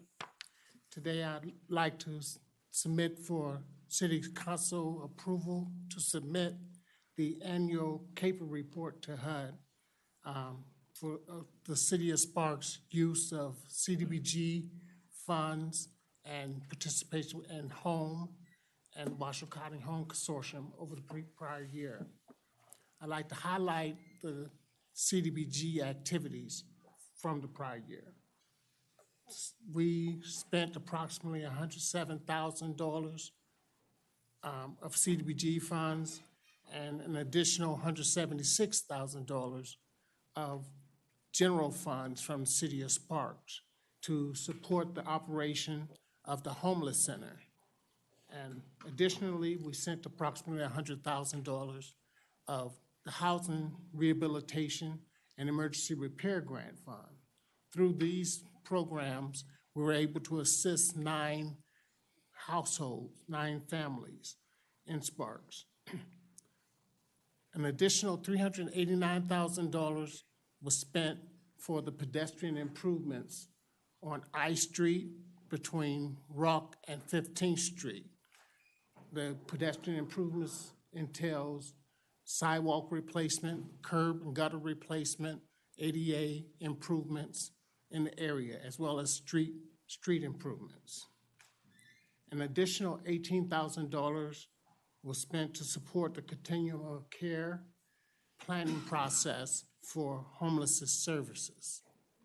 And $25,000 was spent towards implementation of the fair housing activities in the city of Sparks. This concludes the highlights again of our CDBG activities and accomplishments over the prior year, and staff's requesting City Council's approval to submit the annual CAPER report to HUD. I'm prepared now at this time to respond to any questions. Any questions or comments for George? Seeing none, I'll open this up. It is a public hearing. Anybody in the public wishing to speak at this time? Seeing none, we'll bring it back to the council for action. Looking for a motion. Mr. Abbott. I move to approve submittal of the City of Sparks Consolidated Annual Performance and Evaluation Report, CAPER, for programming here for fiscal year 2018 to 19 to the United States Department of Housing and Urban Development. Okay, we have a motion. Looking for a second. Mr. Anderson. Second to motion? We have, do you move to second motion? Oh, second. I'm kidding. Okay, we have a motion and a second. Any further discussion? Seeing none, please vote. Passes unanimously. Thank you, George. Thank you all. Okay, 10.2, Jill. Consideration of possible approval of a memorandum of understanding between the City of Sparks and the Operating Engineers Local Number 3 Non-Supervisory Unit chart, changing the classification level and pay range for the positions of Traffic Signal Technician Lead and Environmental Control Officer in the Appendix A. Good afternoon, Mr. Mayor, council members. Jill Valdez, Human Resource Analyst Senior. I'm here seeking approval for a memorandum of understanding with the Operating Engineers Local Number 3 Non-Supervisory Unit. The Sparks Job Evaluation Panel met again in August of this year for their second meeting to hear requests for reclassification of the hay level. The council in 2018 adopted the Korn Ferry Hay methodology for leveling classifications of jobs in some of the labor agreements and the resolutions. And the long-term goal was for employees, a panel of employees, to be able to use the hay methodology to regularly review requests from employees and other requests as needed for the city. In August, we were able to review employee requests for the job analysis. Employees who put in their request were aware that the leveling could make a positive impact, meaning the level could go up, could stay the same, or it could go down. Those with either an increase or decrease come to City Council for approval. This time, I have 2 positions in this bargaining unit with a recommendation of an increase. The first is Traffic Signal Technician Lead, and the second is Environmental Control Officer. They were both leveled at 12, and our recommendation from the committee is to place them at a 13. The committee looks at 3 pillars: the know-how of the job, problem solving, and accountability, and those factors help them determine, using very specific methodology, whether the level should stay the same or change. The recommendation from staff is to make this, to approve the memorandum of understanding. If the council wishes to have an alternative, the alternative would be to send this to the experts, the vendor, Korn Ferry Hay, for their second look, would be the alternative. I'm happy to answer any questions. Okay, any questions or comments for Jill? Okay, seeing none, this is a public hearing item, and I'll open up the public hearing. Anybody in the audience wishing to speak at this time? Seeing none, we'll bring it back to the council for a motion. Looking for a motion. Mr. Dare. I move to approve the memorandum of understanding AC 5609 between the City of Sparks and the Operating Engineers Local Number 3 Non-Supervisory Unit effective September 30th, 2019. Looking for a second, Ms. Bybee. I'll second the motion. Okay, we have a motion and a second. Any further discussion? Seeing none, please vote. Passes unanimously. Thank you, Joe. Okay, planning and zoning public hearings and action items. 11.1, Ian? Public hearing, consideration and possible action on appeal of the Sparks Planning Commission's decision to not approve a request for a conditional use permit to allow for the construction and operation of approximately 4,512 square foot car wash. And I do have public comment on this. We'll get to that also. If we could turn on the PowerPoint. All right. Mayor Smith, members of the City Council. I am Ian Crittenden, your senior planner. In this item, the City Council will be hearing an appeal of a Planning Commission decision regarding a conditional use permit, as well as considering that conditional use permit itself. The City Council doesn't see a lot of appeals, nor do you see a lot of conditional use permits, so I'm going to go through kind of the framework for both of those items, and then we'll get into the actual details of this specific request. So at the August 1st Planning Commission meeting, this Planning Commission heard a request to locate, to construct and operate a car wash at 4620 Whittakin Road. After that public hearing, there was a motion to approve. That motion failed with a vote of 2 to 5. The Planning Commission took no further action, effectively denying this request. As you may know, the City Council has ultimate authority on land use requests. However, the City Council has delegated some of that authority to the Planning Commission, specifically in the case of conditional use permits. However, when a decision by the Planning Commission is appealed, the City Council sits as the appellate body for that appeal.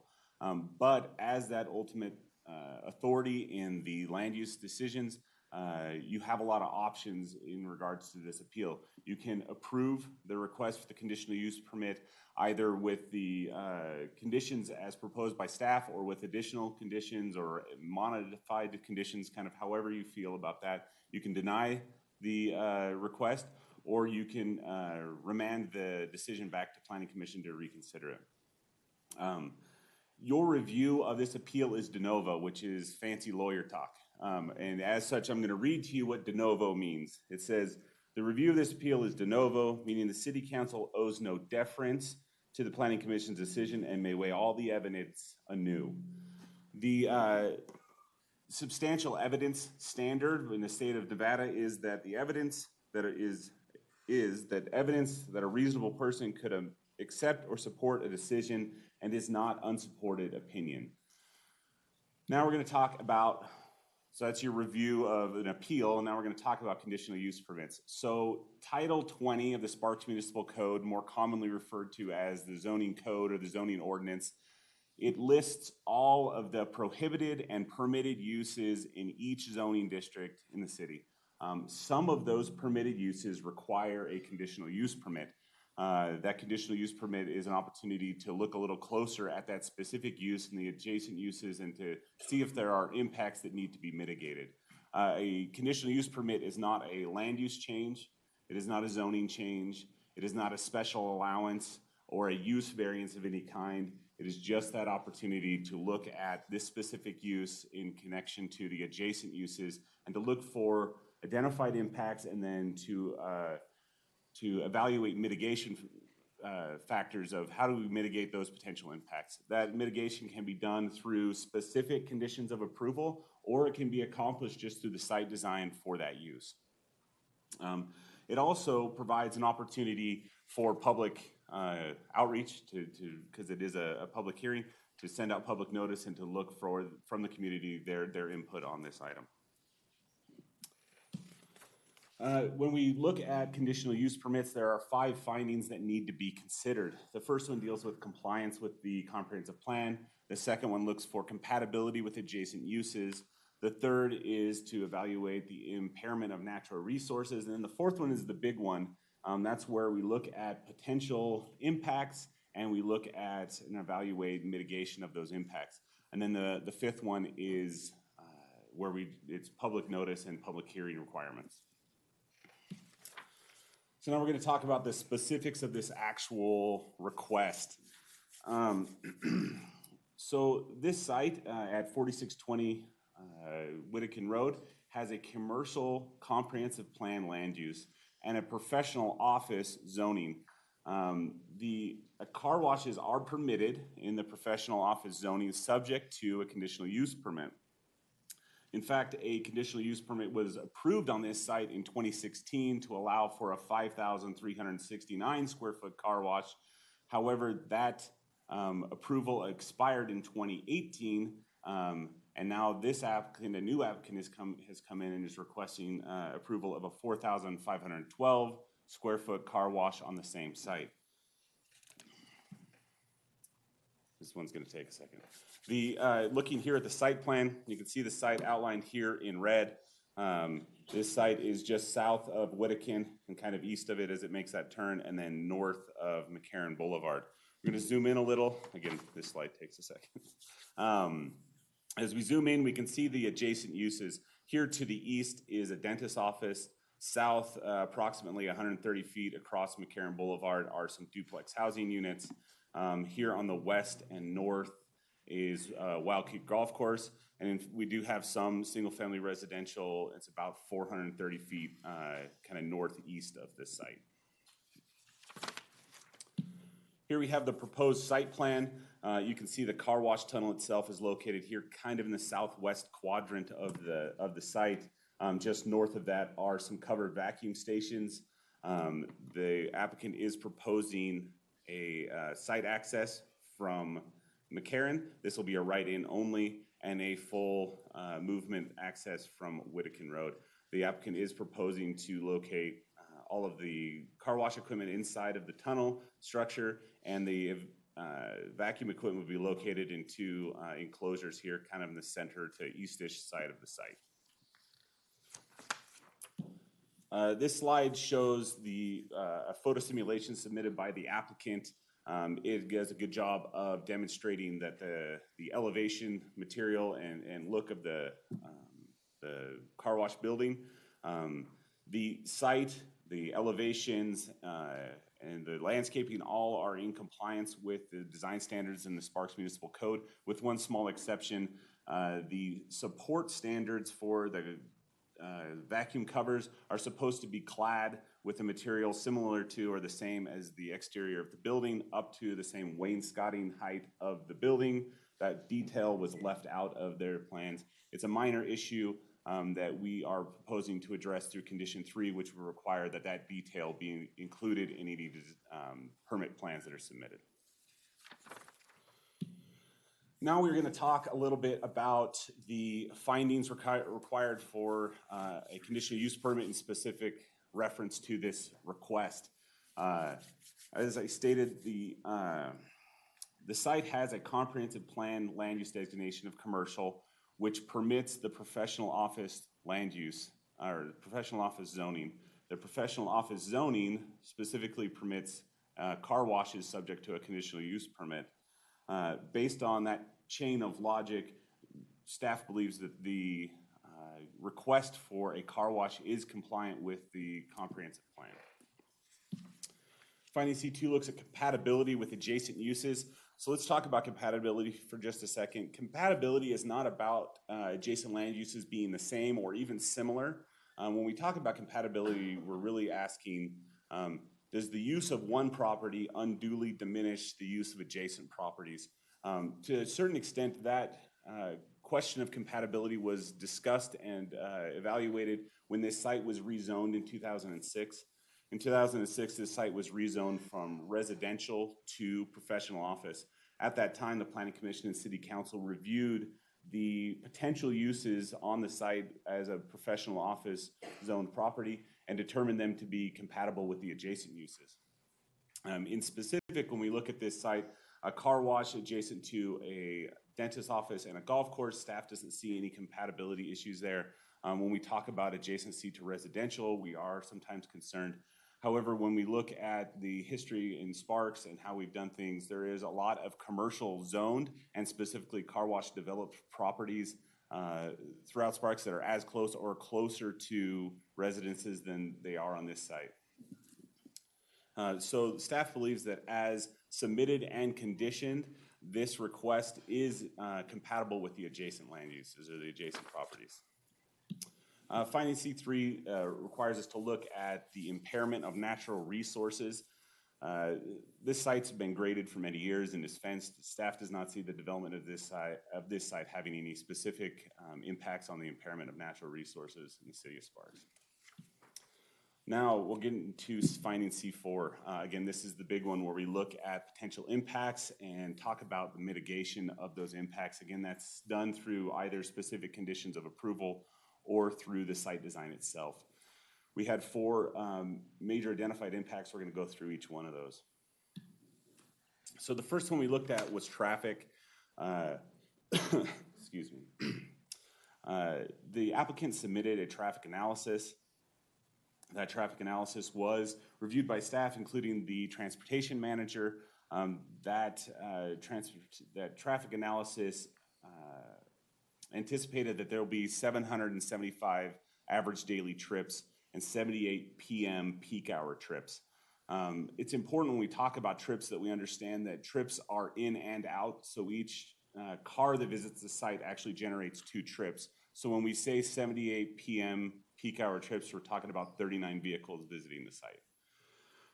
As I said, staff has received a traffic analysis and has reviewed it, and we agree with the conclusions made in that traffic analysis, which do not require any off-site improvements to deal with the additional generated trips by this use, because those adjacent streets have capacity to absorb the trips generated by this use. Because the site is located on an NDOT road, McCarran, there will be improvements that will require NDOT approval. And so we are proposing condition number 4 that would require that the applicant document that they've received NDOT approval prior to us issuing city permits for the site. There is one off-site improvement that's being required by NDOT. It's the Worm Island that you may have heard about. Here's a drawing showing how that works. This is the site here, Whittakin Road and McCarran Boulevard. There in the intersection, you see this kind of squiggle. That is the Worm Island. It reduces the ability to make left-hand turns, or removes the ability to make left-hand turns from Whittakin onto McCarran Boulevard, or to make straight-through movements. That requirement is based on the NDOT evaluation safety control study, which identified that improvement being needed at this intersection. It's not specific to this use or this development, but any development on this site, NDOT would be looking for those kind of improvements. We also looked at parking as a potential identified impact. The City of Sparks code would require 3 parking spaces for the site. Obviously, they're providing 29 parking spaces. This is a good example of where the conditions are met, or the impacts are mitigated through the design of the site, not through a specific condition. There's not a specific condition that addresses parking that staff is recommending. However, condition 1 of many, if not all, conditional use permits is that the conditional use permit would be approved subject to how it was submitted and conditioned. That gives us the city some assurance that when they submit for building permits, it's going to look very substantially like what they submitted to Planning Commission or City Council in this case. The next potential impact that we looked at was vehicle stacking. So the City of Sparks doesn't have a specific standard for vehicle stacking for car washes. However, we do have one for drive-through restaurants. And so we looked at that standard and what the applicant is providing to evaluate this. The drive-through standard for restaurants is 160 feet. The applicant has about 600 feet of stacking distance. You can see their dual stacking lane that is here on the north side of the site. Because we don't have a specific standard for car washes, and it's the fact that this is almost 4 times what we require for a drive-through restaurant, staff believes that this adequately mitigates the potential impact of stacking distance for this use. The last potential impact that we addressed was noise. So we don't have a quantifiable noise standard for commercial uses. Our standard requires that the noise be mitigated as not to be objectionable. So staff believes that based on the site design of this and the distance to adjacent uses that the applicant has sufficiently addressed this potential impact. They've located all of the noise generating equipment either inside of buildings or inside of sound reducing structures. There's heavy landscaping on the east side of the site, and they are quite a distance from adjacent uses. Their nearest neighbor is 100 feet away, and that's the dentist's office, and the nearest residential is across McCarran Boulevard, more than 140 feet away, with a 10-foot sound wall between them as well. And then finally, finding C5 looks for public notice and public hearings. Public notice was mailed to all property owners within 500 feet of the site. That's in conformance with state and city requirements for public notice, as well as it was published in the Reno Gazette Journal. This meeting qualifies as a public hearing for this item. So based on all of that information, all of that analysis and evidence, staff is recommending approval of this conditional use permit, subject to the 4 conditions of approval that have been proposed. Those conditions of approval are specifically condition 1 that would require that the applicant submit substantially similar plans when they move onto the building permit process. The second one is that it is done in a timely process. Conditional use permits typically expire within 2 years of approval. The third one is that the architecture is approved as submitted with the small change that the structure, the support structure poles in the vacuum stations be clad with the material as we discussed earlier. And then the fourth one is that we receive documentation of NDOT approvals prior to issuing city permits. So again, we are recommending approval of this request subject to those 4 conditions. I am available for any questions now or after the public comment. Why don't I do the public comment first, and then we'll get you back up here? Excellent. Okay, I'm going to open up the public comment. I do have some cards. I'll call out the names for you to come on down, and if anybody else wants to speak. Mr. Mayor. Yeah, sorry, the applicant is here. Oh, okay. I'm sorry. Come on down, Cynthia. I didn't even think, come on down.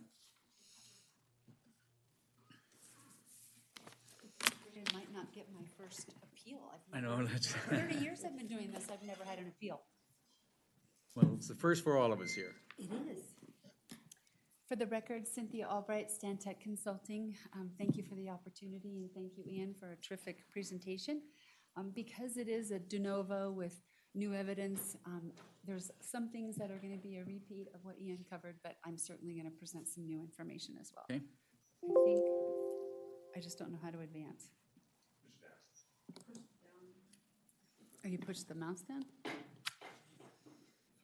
Okay. You can also use The down button?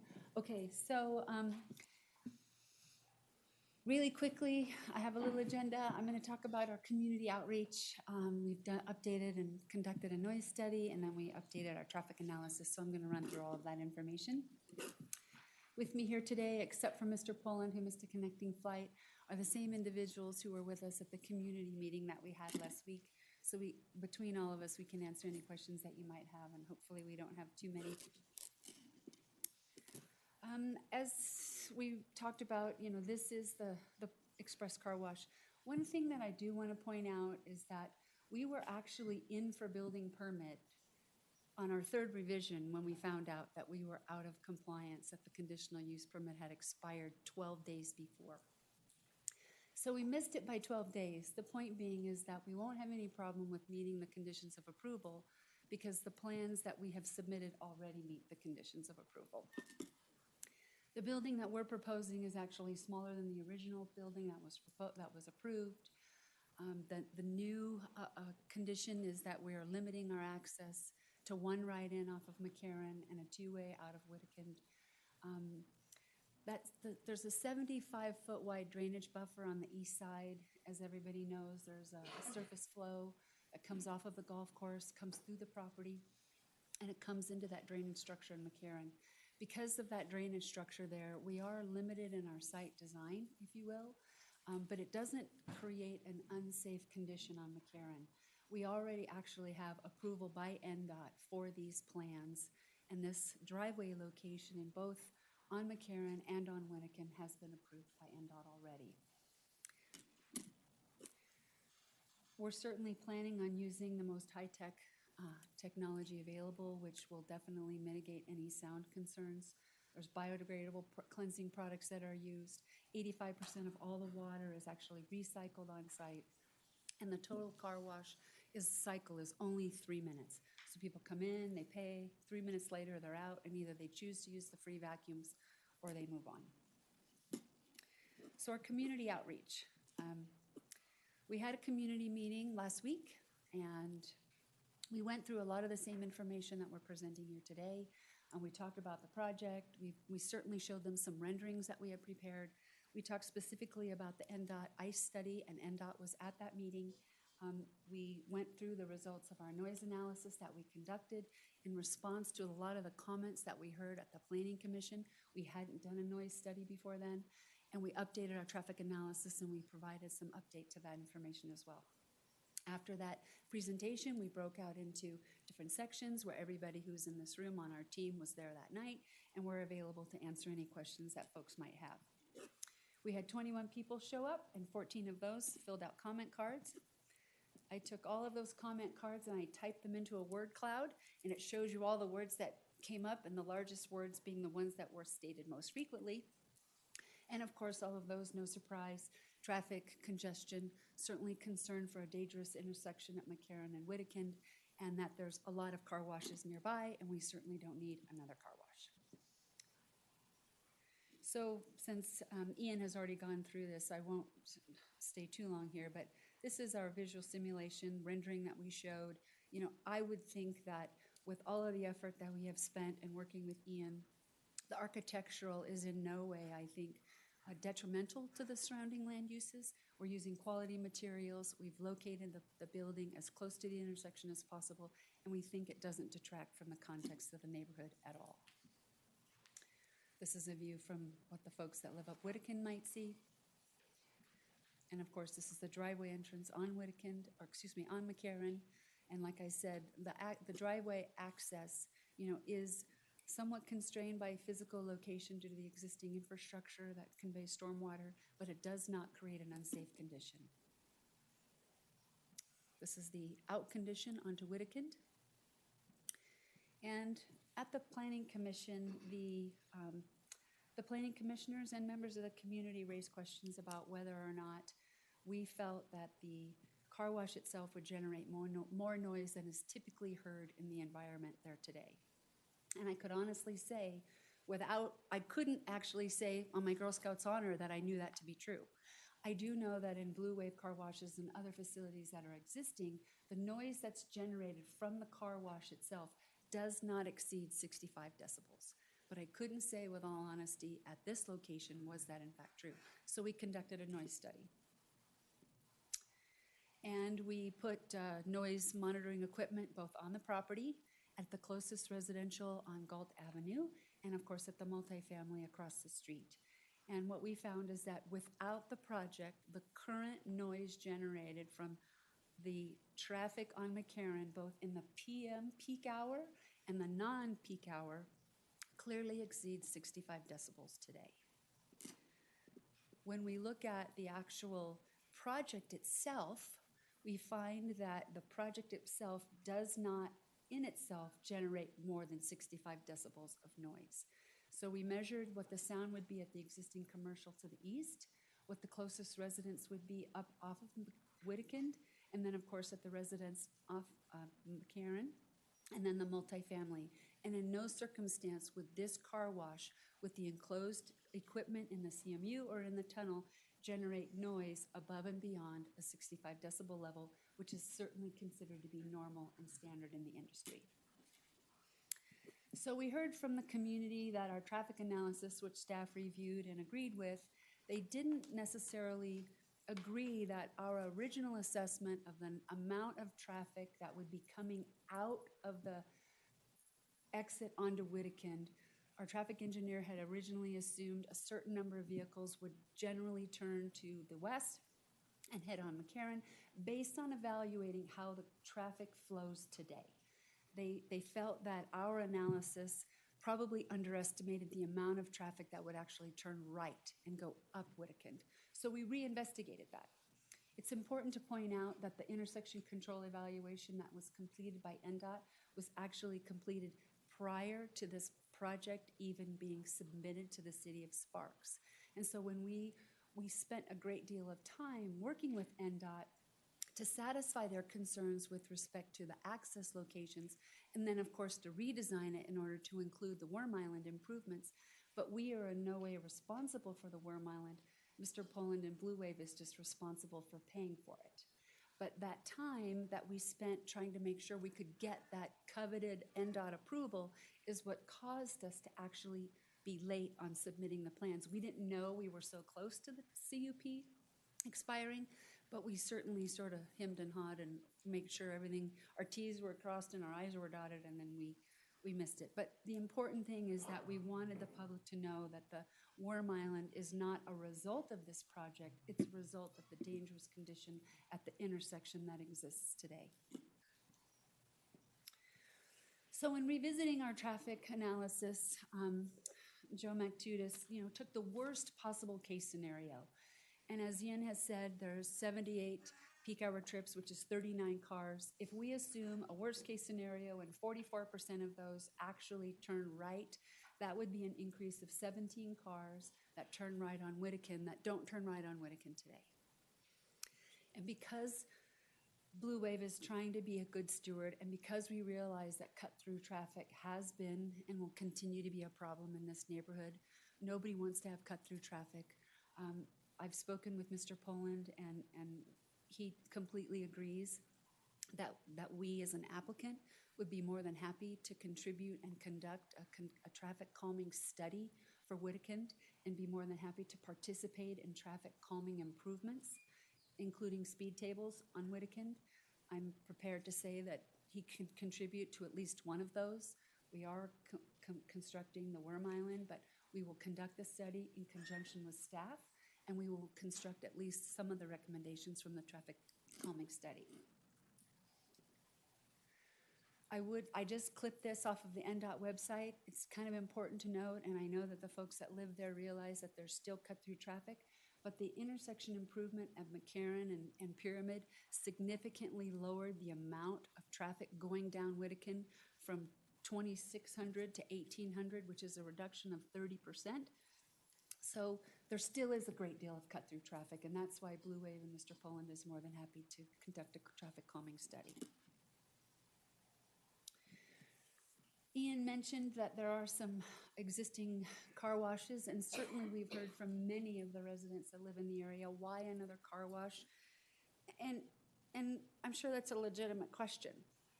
But the Sierra Car Wash didn't exist when Mr. Poland bought the property in 2017. And I would submit to you that with the new car wash that's both at the Raleigh Shopping Center and here at the Sierra Car Wash, because the concern was that people who live in Spanish Springs would come down Pyramid and take Wittekind to get to this car wash, I would submit that fewer of those trips will happen now that the Sierra Car Wash is here, because it's a much quicker destination to come straight down Pyramid and go to the Sierra Car Wash on just south of McCarran and Pyramid. And like Ian already pointed out, the Quick Quack Car Wash was approved in March of this year, which is a proposed car wash immediately adjacent to multifamily. It's actually 100 feet, just a little bit over 100 feet. We're 130 feet to the south and 435 feet to the west, to the east. The Planning Commission was able to make the findings in the Quick Quack case. They weren't able to make the findings, and we certainly believed that the Planning Commission would be able to do so with our original conditional use permit application. Another thing that we did when we updated our traffic analysis is we listened to the community when they said, we just want the professional office. And so what we did is we took the site itself, the configuration, and we did several different schematic site plans to figure out what could we put there? Can we put a professional office there? What size would it be, and how, and can we accommodate traffic? But, excuse me, parking.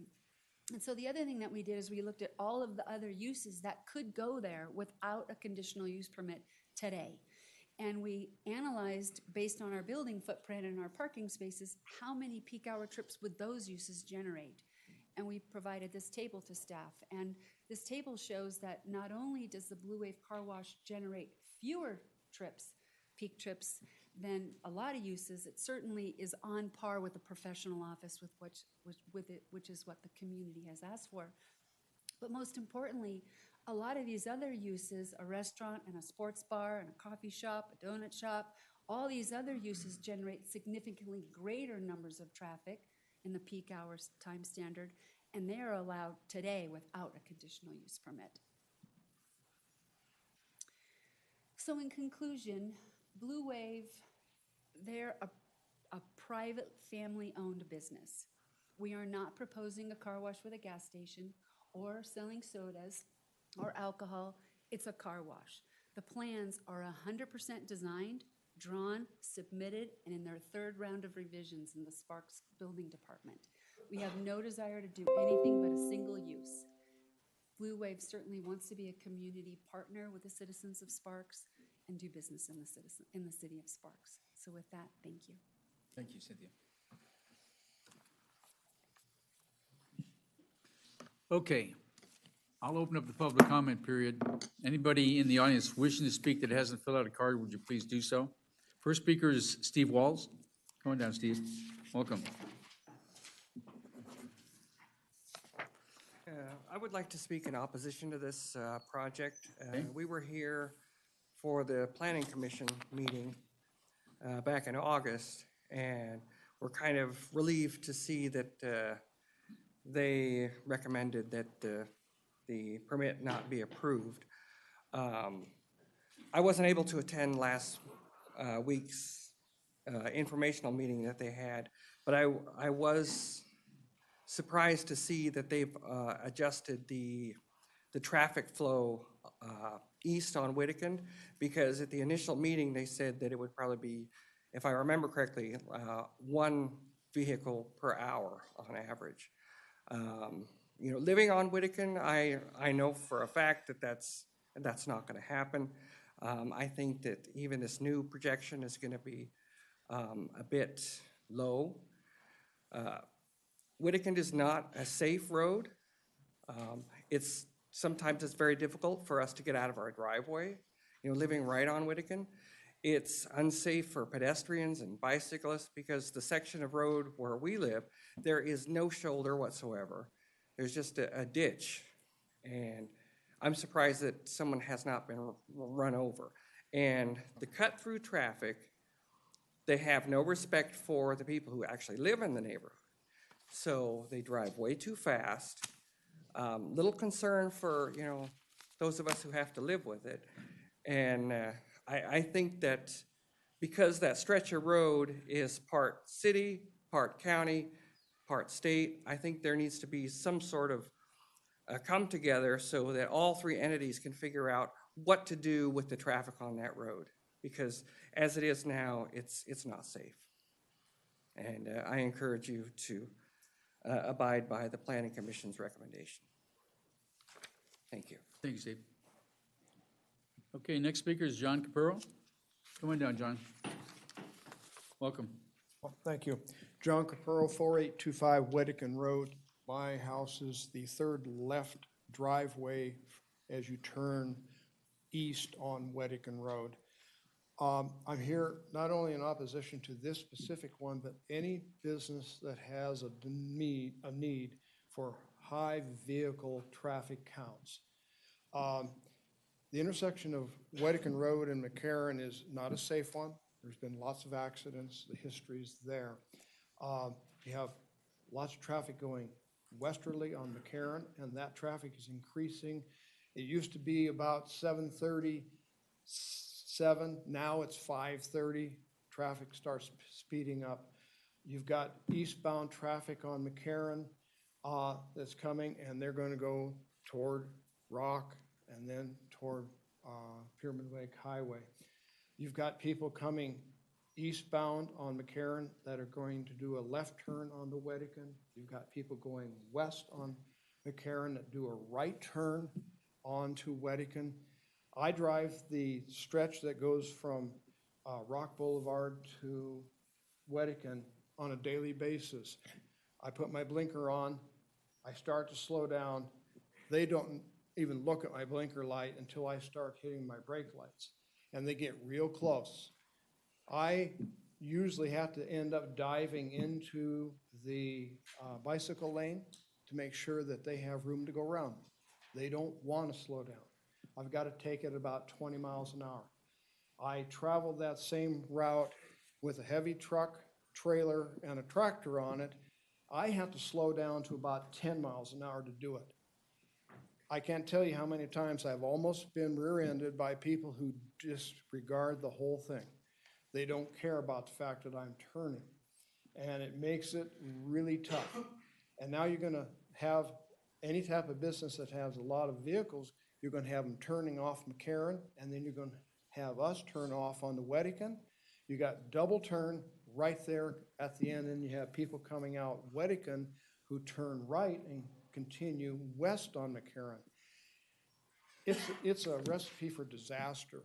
I like this worm diversion there. I don't think there should be any left turn off either side of that.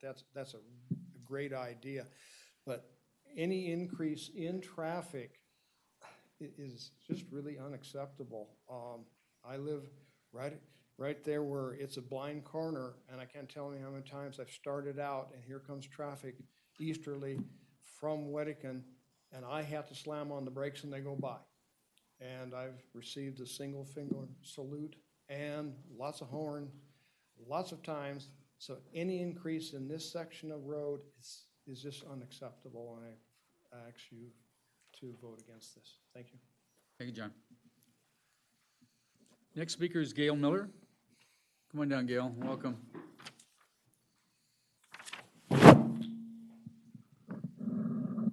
Hi. Gail Miller, 5200 Mallet Highway, Sparks. I'm going to sound like a clone of John because everything I wrote out this morning was pretty much the same. I come up Rock and go west on McCarran, and then I try to make that turn around onto Wedekind, which is very sharp. You have to slow way down. Speed limit's 45 miles per hour, but I tell you, they're going 50, 60 miles an hour on McCarran. And they don't care. I'm scared to death I'm going to get rear-ended all the time.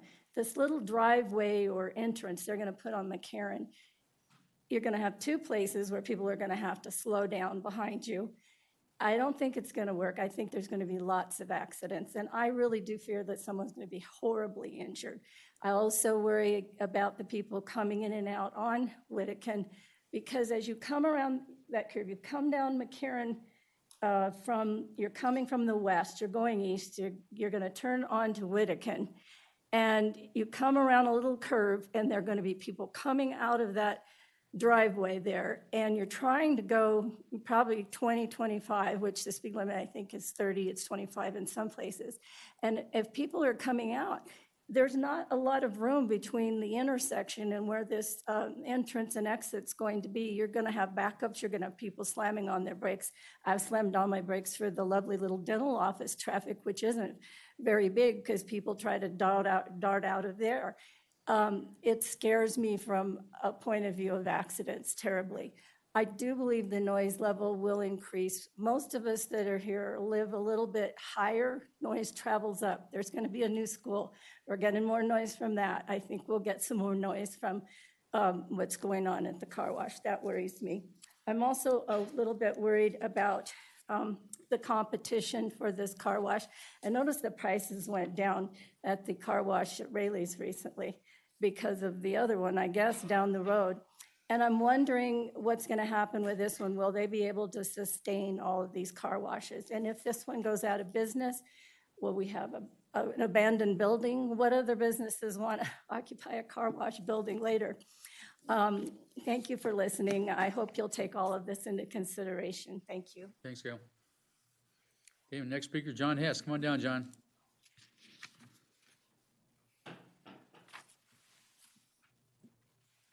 Welcome.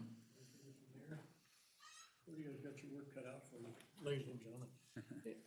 I don't know how to start. I have a letter from one of the people that were thumbs down on the car wash, and there's 32 signatures on here. I can read the letter, or should I just? You can submit that to the clerk.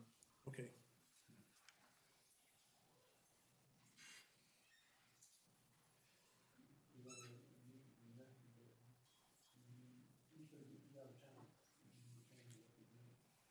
Anyway, on the back, we got some signatures of people that also felt the same as we did about the letter. And so.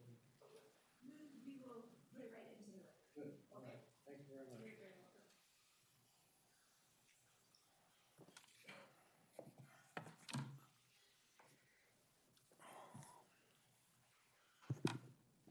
Thank you very much again. My name is John Hesse. I live at 3035 Malapai Way here in Sparks. I'm here to speak about the car wash, and I guess in opposition to the car wash. First off, it just was nice to have it as pasture land, which I guess we kind of liked it here in Sparks as all pasture land, but that development is by the wayside now. So then I went to professional offices. I thought, well, that's good, a dentist office, you know. Couldn't be too much traffic with the dentist office, except people yelling when they didn't have the gas on them. But anyway, and now we got a car wash in there, and it just doesn't seem like, and they sound like they've done a lot of work on the study for the traffic, but it just would seem like there is going to be a lot more traffic coming through that particular intersection. Gail spoke about the intersection there at McCarran and at Whittakin. And it kind of comes around, it's on the west side, but when cars do come around there, it's a double yellow line, which obviously means no passing. So if people are going to come out of that car wash onto Whittakin, they can't make a left turn to go down. Well, I guess they can once the yellow line is changed, but I'm sure that NDOT or whoever put that double yellow line in didn't put it in because they wanted to use a little more paint. There must have been a reason for the traffic being 200 feet away or 300 or 400 for passing lanes. But all in all, I wished I had more information for you that would sway you to deny this use permit, although I guess as we've heard from some of the council members, we could even have a sports bar, maybe a 24/7, whatever, and maybe this is the best of the worst. I'm still smarting over the fact that we are going to get a high school on a golf course, so I guess I'm at 80 years old, I get a little crotchety, but anyway, thank you very much for listening. Thanks, John.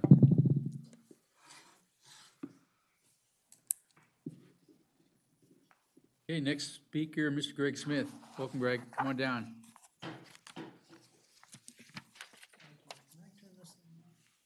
Yeah. You got it there? Thank you. Thank you, Mr. Mayor and council members. I would like to start out by just trying to clarify a few things that the proponents have supplied to you. One was the dental office, the other use they came up with. They said 165 cars per hour. It didn't occur to me until I saw per hour, and I think you probably all missed that too. That's a lot of cars in an hour. The current dental office, if I was the dentist, I'd love that kind of traffic. He doesn't have that kind of traffic. We all know that. That threw me off. The other thing they omitted was, what are the peak hours? They didn't give us or you the peak hours. We don't know what they are. Nobody in here knows what those are. They did say during peak hours, 39 washes in that hour. 39 3-minute washes. 39 times 3 is 117 minutes. That's almost 2 hours. Something doesn't compute there.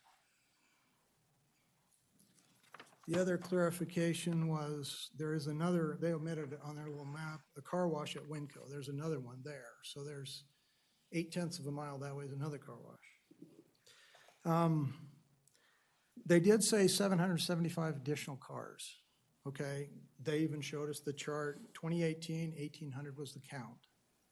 2017, before, when permit was under construction, we had 2,550. It was a nightmare. Ask any one of these folks. It was a total nightmare. I live about 6 houses up from John, and cars in the evening would back up from Pyramid to my house. About not quite a mile, 3/4 of a mile at rush hour. They back up to a stop. If I'm coming up Wedekind, I can't even get to my house to turn in until that traffic creeps through. That was 2,550. That was the ugliest we've ever seen. Throwing in their 775 to our existing 1,800 would take us to 2,575. More cars than we had then. Traffic is my biggest concern, obviously. They're saying worst case is 44% of eastbound traffic will turn right on Wedekind. The rest will turn left and go to McCarran. So I wanted to just walk through that if I could. They're coming out of the car wash. Let's say they turn left. They go up, because they can't get through the worm, they go up to Sullivan, and they have to left turn. And I don't believe you can make a U-turn there. There's no U-turn sign there. Left turn only. Years ago, I got a ticket for making a U-turn, and the cop said, there was no sign, you can't do that. So they're forced at that point to come down Sullivan to Wedekind, circle the way back, and then go down McCarran. You can tell me 66% or 56% of the traffic is gonna go that route to get home in Spanish Springs? It's not gonna happen. They're gonna turn right on Wedekind and go right into it. That's ludicrous. Eastbound McCarran, I'm gonna go here. Eastbound McCarran, left turn pocket holds 5 cars. When I come through rush hour, I can barely get into that turn pocket. Wrap it up, Greg. Go ahead. So there again, traffic, you're asking for a crash there. No one's talked about church traffic on Sunday. No one's either considered Washington County School District is gonna rezone in 2021. And they're gonna pull kids out of Spanish Spring High School. They're gonna come down Wedekind or McCarran. So we've got the big number, and we're gonna add to that in 2 more years. Just please consider that. I urge you to support your planning commission and deny the appeal. Thank you. Thank you, Greg. Okay, anybody else in the audience wishing to speak at this time? Wesley?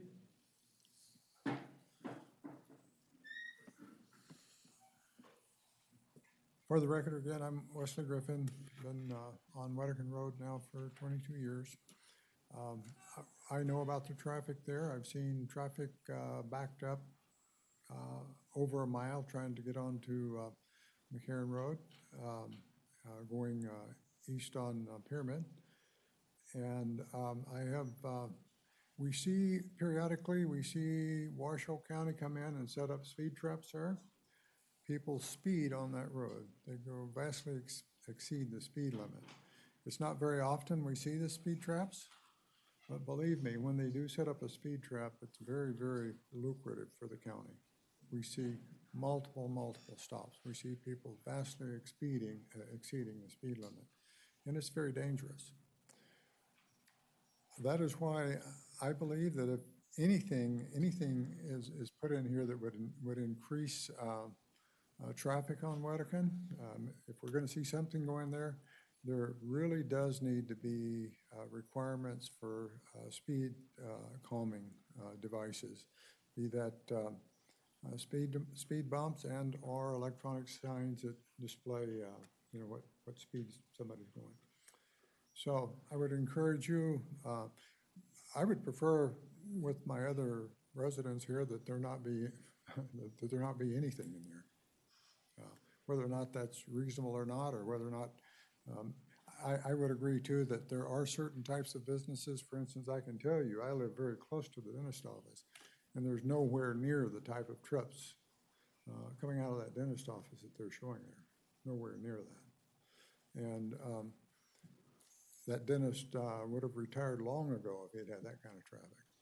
So I question some of the proposals there. I would say if it must be, we need some mitigation of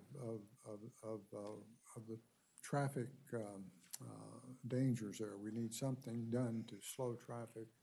And so with that, thanks for your time. Thanks, Wesley. Anybody else in the audience wish to speak at this time? Come on down, ma'am.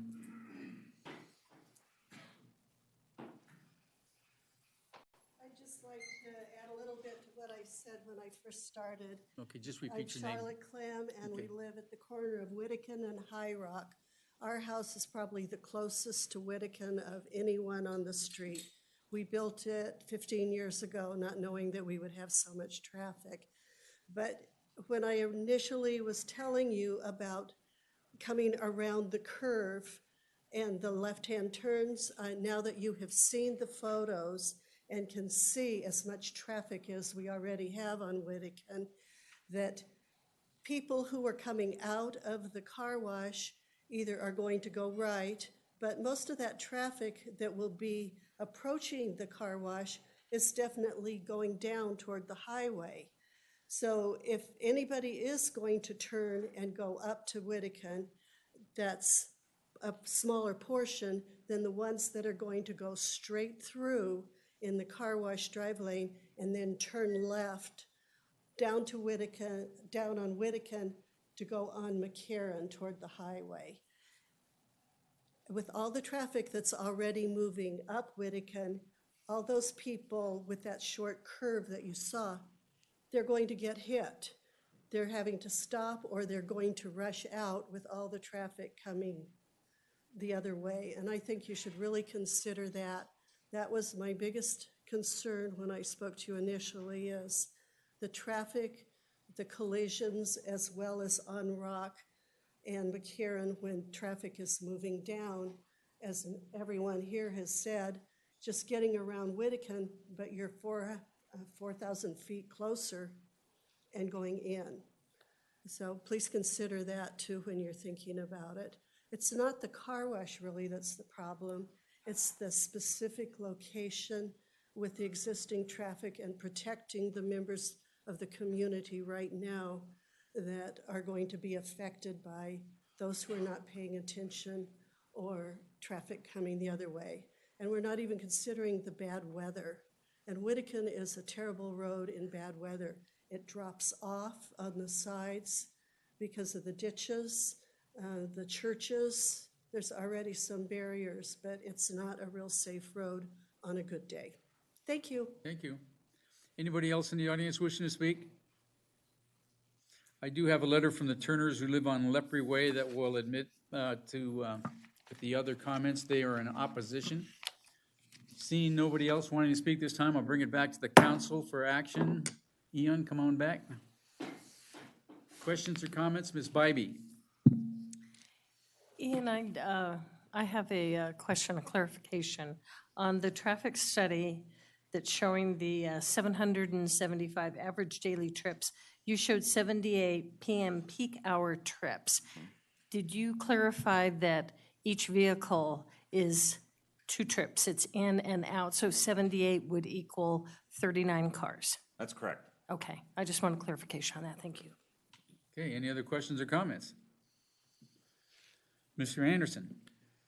Yeah, I quite often come down Disc and Los Altos heading out on Pyramid, and when I knew that we were going to be looking at this, I thought, man, I've all these years been missing a shortcut if that's the case. And I can understand when traffic was backed up there at Pyramid that was a serious issue, but I actually took Whittakin, and I apologize to all of you that live there, took it several times to see what it was like in comparison to staying on Pyramid and traveling out.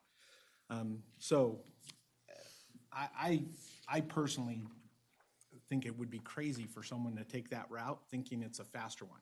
Where I can see your concern is when you come out and make the right-hand turn instead of turning left and going. So my question is actually, my understanding is if you do turn left coming out of the car wash, you now come out to McCarran, turn right.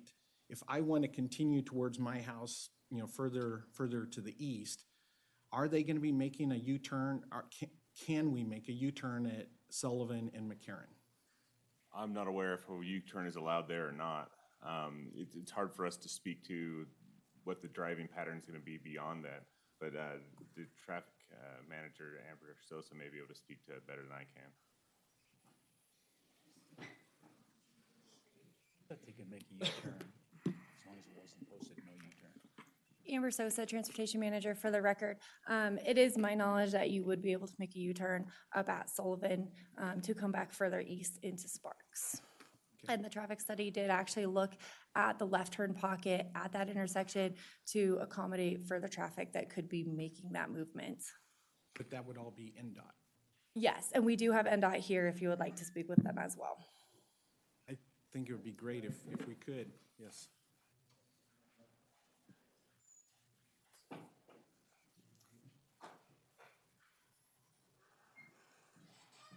Just give your name for the record. Sure. Thanks, sir. Name is Richard Ojevolk. I'll spell it if you want me to, if it gets straight. Oh, okay. Oujevok. I'm the District 2 Traffic Engineering Supervisor for Nevada Department of Transportation. And go ahead. Yeah, so my question is specific to the intersection at McCarran and Sullivan. So if we're coming out of Whittakin, turning right onto McCarran at that next intersection, can you make a U-turn heading east, heading back east on McCarran? And then also, are you guys looking at making improvements into that pocket to extend that out? First question, if we do not prohibit it, it's an allowable movement. So if there's a sign there that says no U-turns allowed, then you can't make a U-turn, and I do not believe there's a sign at that intersection that restricts U-turns. Second, along with that, we are working towards, we have a 2017 access management standards and systems book that we just came out to update our 1999. One of the major mitigations that we use are restricting left turns at unsignalized intersections and allowing U-turns at signalized locations or down the road at left turn pockets along the main line. And that's a statewide thing that we're implementing as we go through, much like the Worm Island that you see here, where we're restricting the left turns from the cross street, because those are usually the most damaging and worst injury or death collisions that you can risk at the intersections. Second question, could you repeat it? Extending left turn pocket? Correct. In the analysis that we saw, as far as at the intersection of Whittakin for the left turns to come from McCarran onto Whittakin, is that we didn't see a need to. It was, it didn't appear that it was, they were they were working fine. Even with the Worm Island going in? Yes. I thought you were talking about the intersection of McCarran and Sullivan where you take a U-turn. Yeah, that's what we were talking about. Oh, okay. So it's, no, we're not talking about the Worm. I was asking about the left turn lane. Left turn pocket on McCarran. Yes, based on the information, it's appeared that it was adequate as far as the information provided by the applicant. Okay, thank you. Okay. Any other questions, comments? Mr. Lawson? So I want to ask Joe a question on your traffic study, just to clarify this, because Mr. Smith brought up a good point. So we've seen the traffic go down on Whittakin, and I'm sorry, I'll let you identify yourself for the record. Joe McTudis with Stantec Consulting. Thank you, Joe. Can you help me out in understanding, we've seen it go down from 2,400 roughly to 1,800, and with the 775 trips a day, does that add back on top of that 1,800? Or how do you account for that? So the 775 trips per day, it was a conservative estimate. The Institute of Transportation Engineers, which compiles the data we use to estimate traffic, did not provide a daily traffic. So I estimated that at roughly 10 times the peak hour and came up with 775. Now, that being said, the 775 would be traffic leaving the site going west or east. So 44% of that worst case So would go it's east, and that would be additive. 775 is one car, one trip. It's not like we're counting 78 vehicles on peak. That's divided by 2 to make only 39. So you're just saying 775 is one car passing by.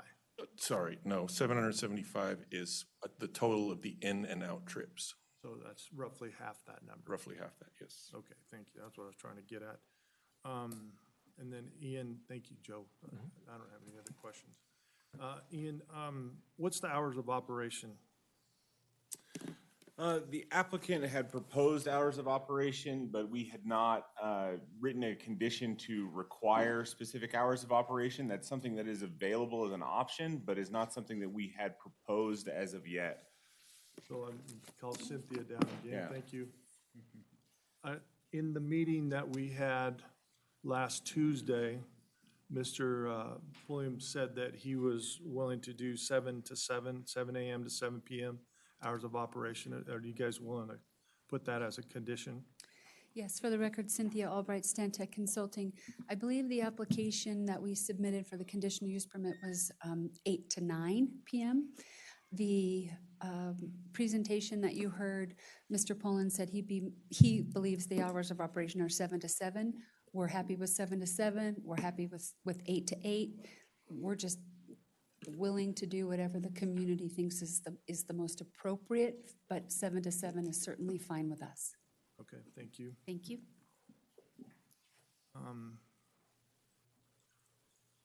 And then the traffic calming too. So we've got you on record that you're going to participate with the traffic calming already.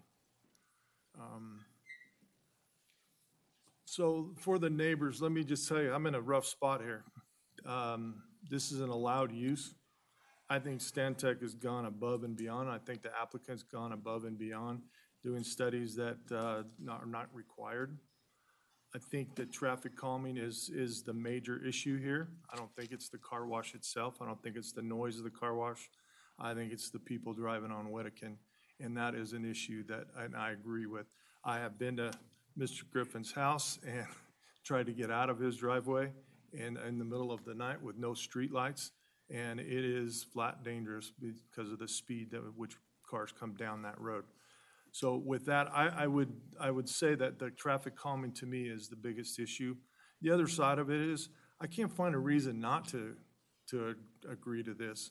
I mean, I'll just be flat out honest. If I disagree and I convince the council to disagree, we're going to get sued and we're going to lose.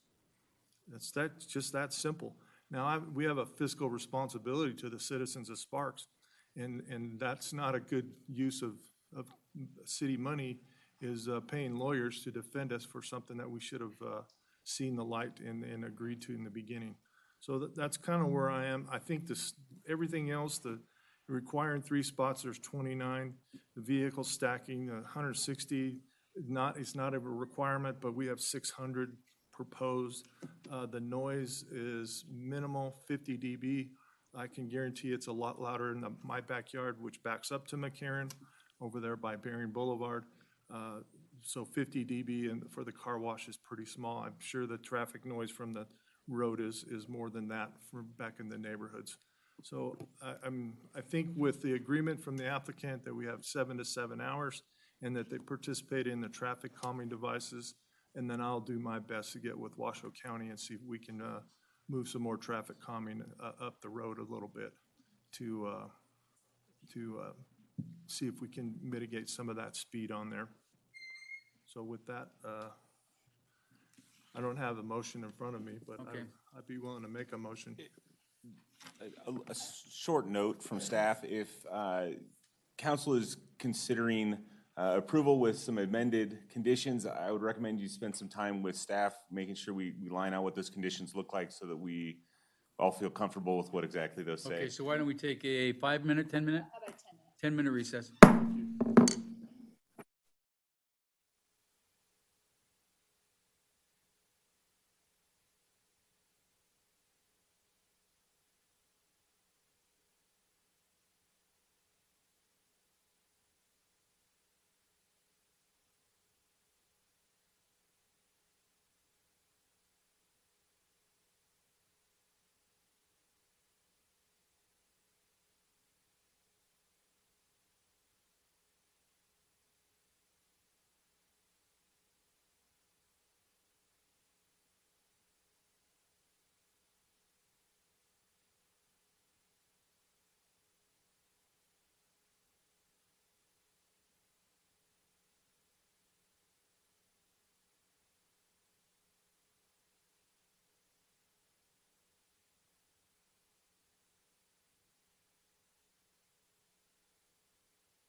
You have some suggestions, or what are we doing? Come on up, Allison. For Allison, I guess it doesn't matter. So the conditions as we are proposing them would be condition 5 would be hours of operation shall be limited to 7 a.m. to 8 p.m. 7 days a week. It could be 7 or 8. We thought Time out. We've had an internal miscommunication, and that is intended to read 7 to 7. Yes, okay, so we scribbled that, we did change it to 7, sorry, there was some discussion about it, potential 8. And then, condition 6 is applicant shall be responsible for preparing a traffic calming study and installing traffic calming measures if necessary, based on the traffic generated by the use, to Whittakin Road to the approval of the city engineer and the fire chief. I question that.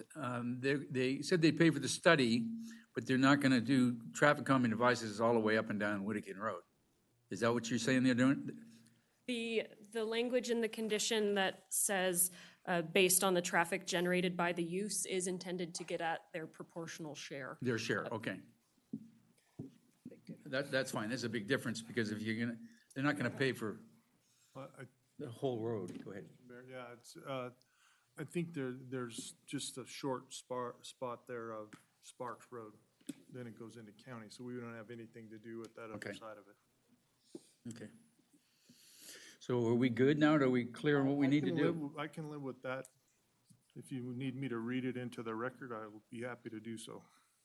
I don't know that that's necessary unless there are any questions or. Want to read it one more time so Sure. everybody's on the same page? Sure.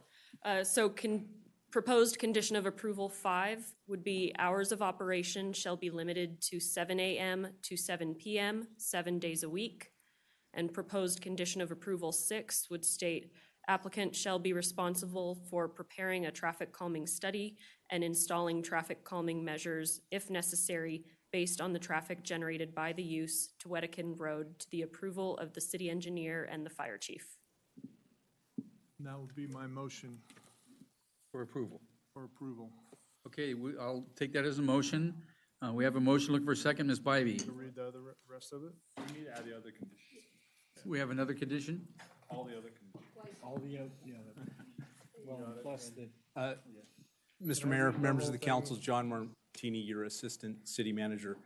Councilman Lawson, if you could help us a little bit, if you could read the motion as proposed by staff, including the proposed motions Donald just offered made it by really staff. big so I could see it. That would bring some clarity that we need Okay. here. All right, All right, Mr. Lawson. I move to approve the conditional use permit C-Use 19-0003 associated with PCN, 8. They didn't make it big enough, I guess. Associated with PCN 19-0023 and adopt the findings C1 through C5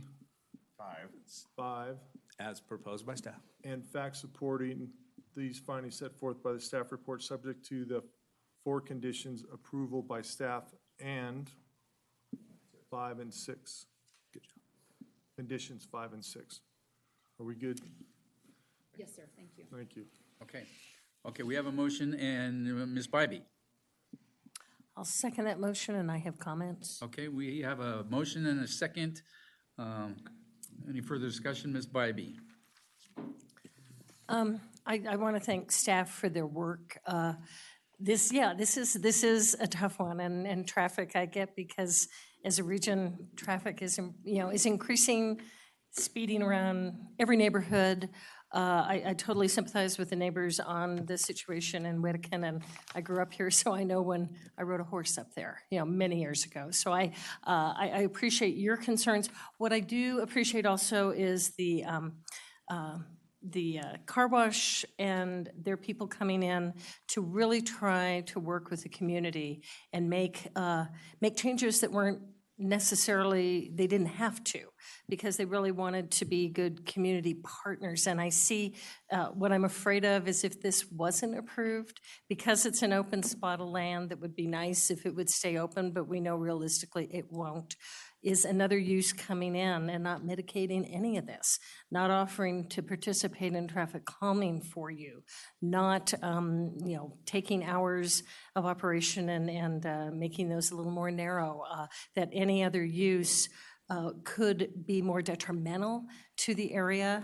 And the fact that a car wash was already approved there initially also gives me no reason not to approve it. But I do want to say I totally understand all of the issues, and we can't stress safety enough.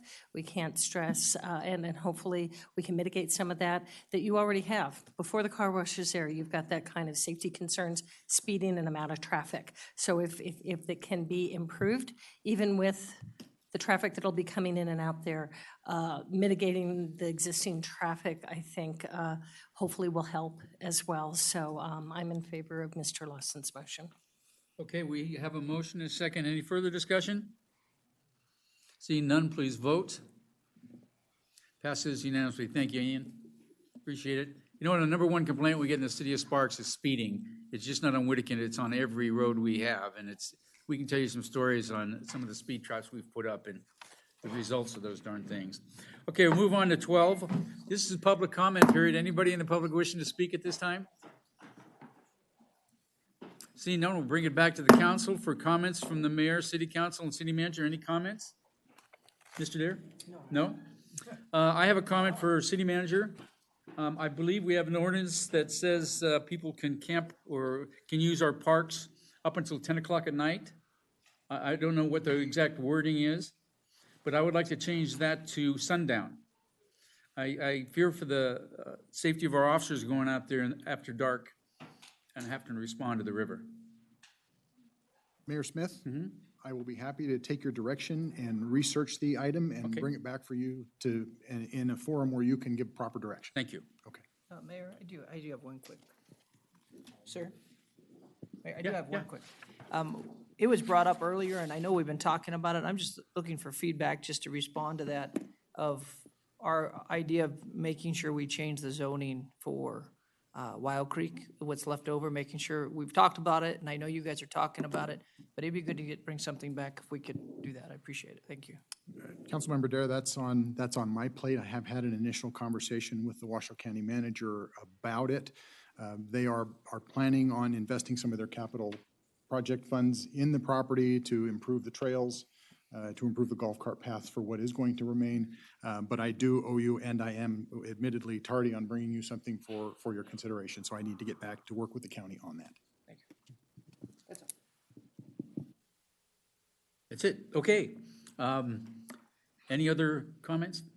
Without objection, we are adjourned.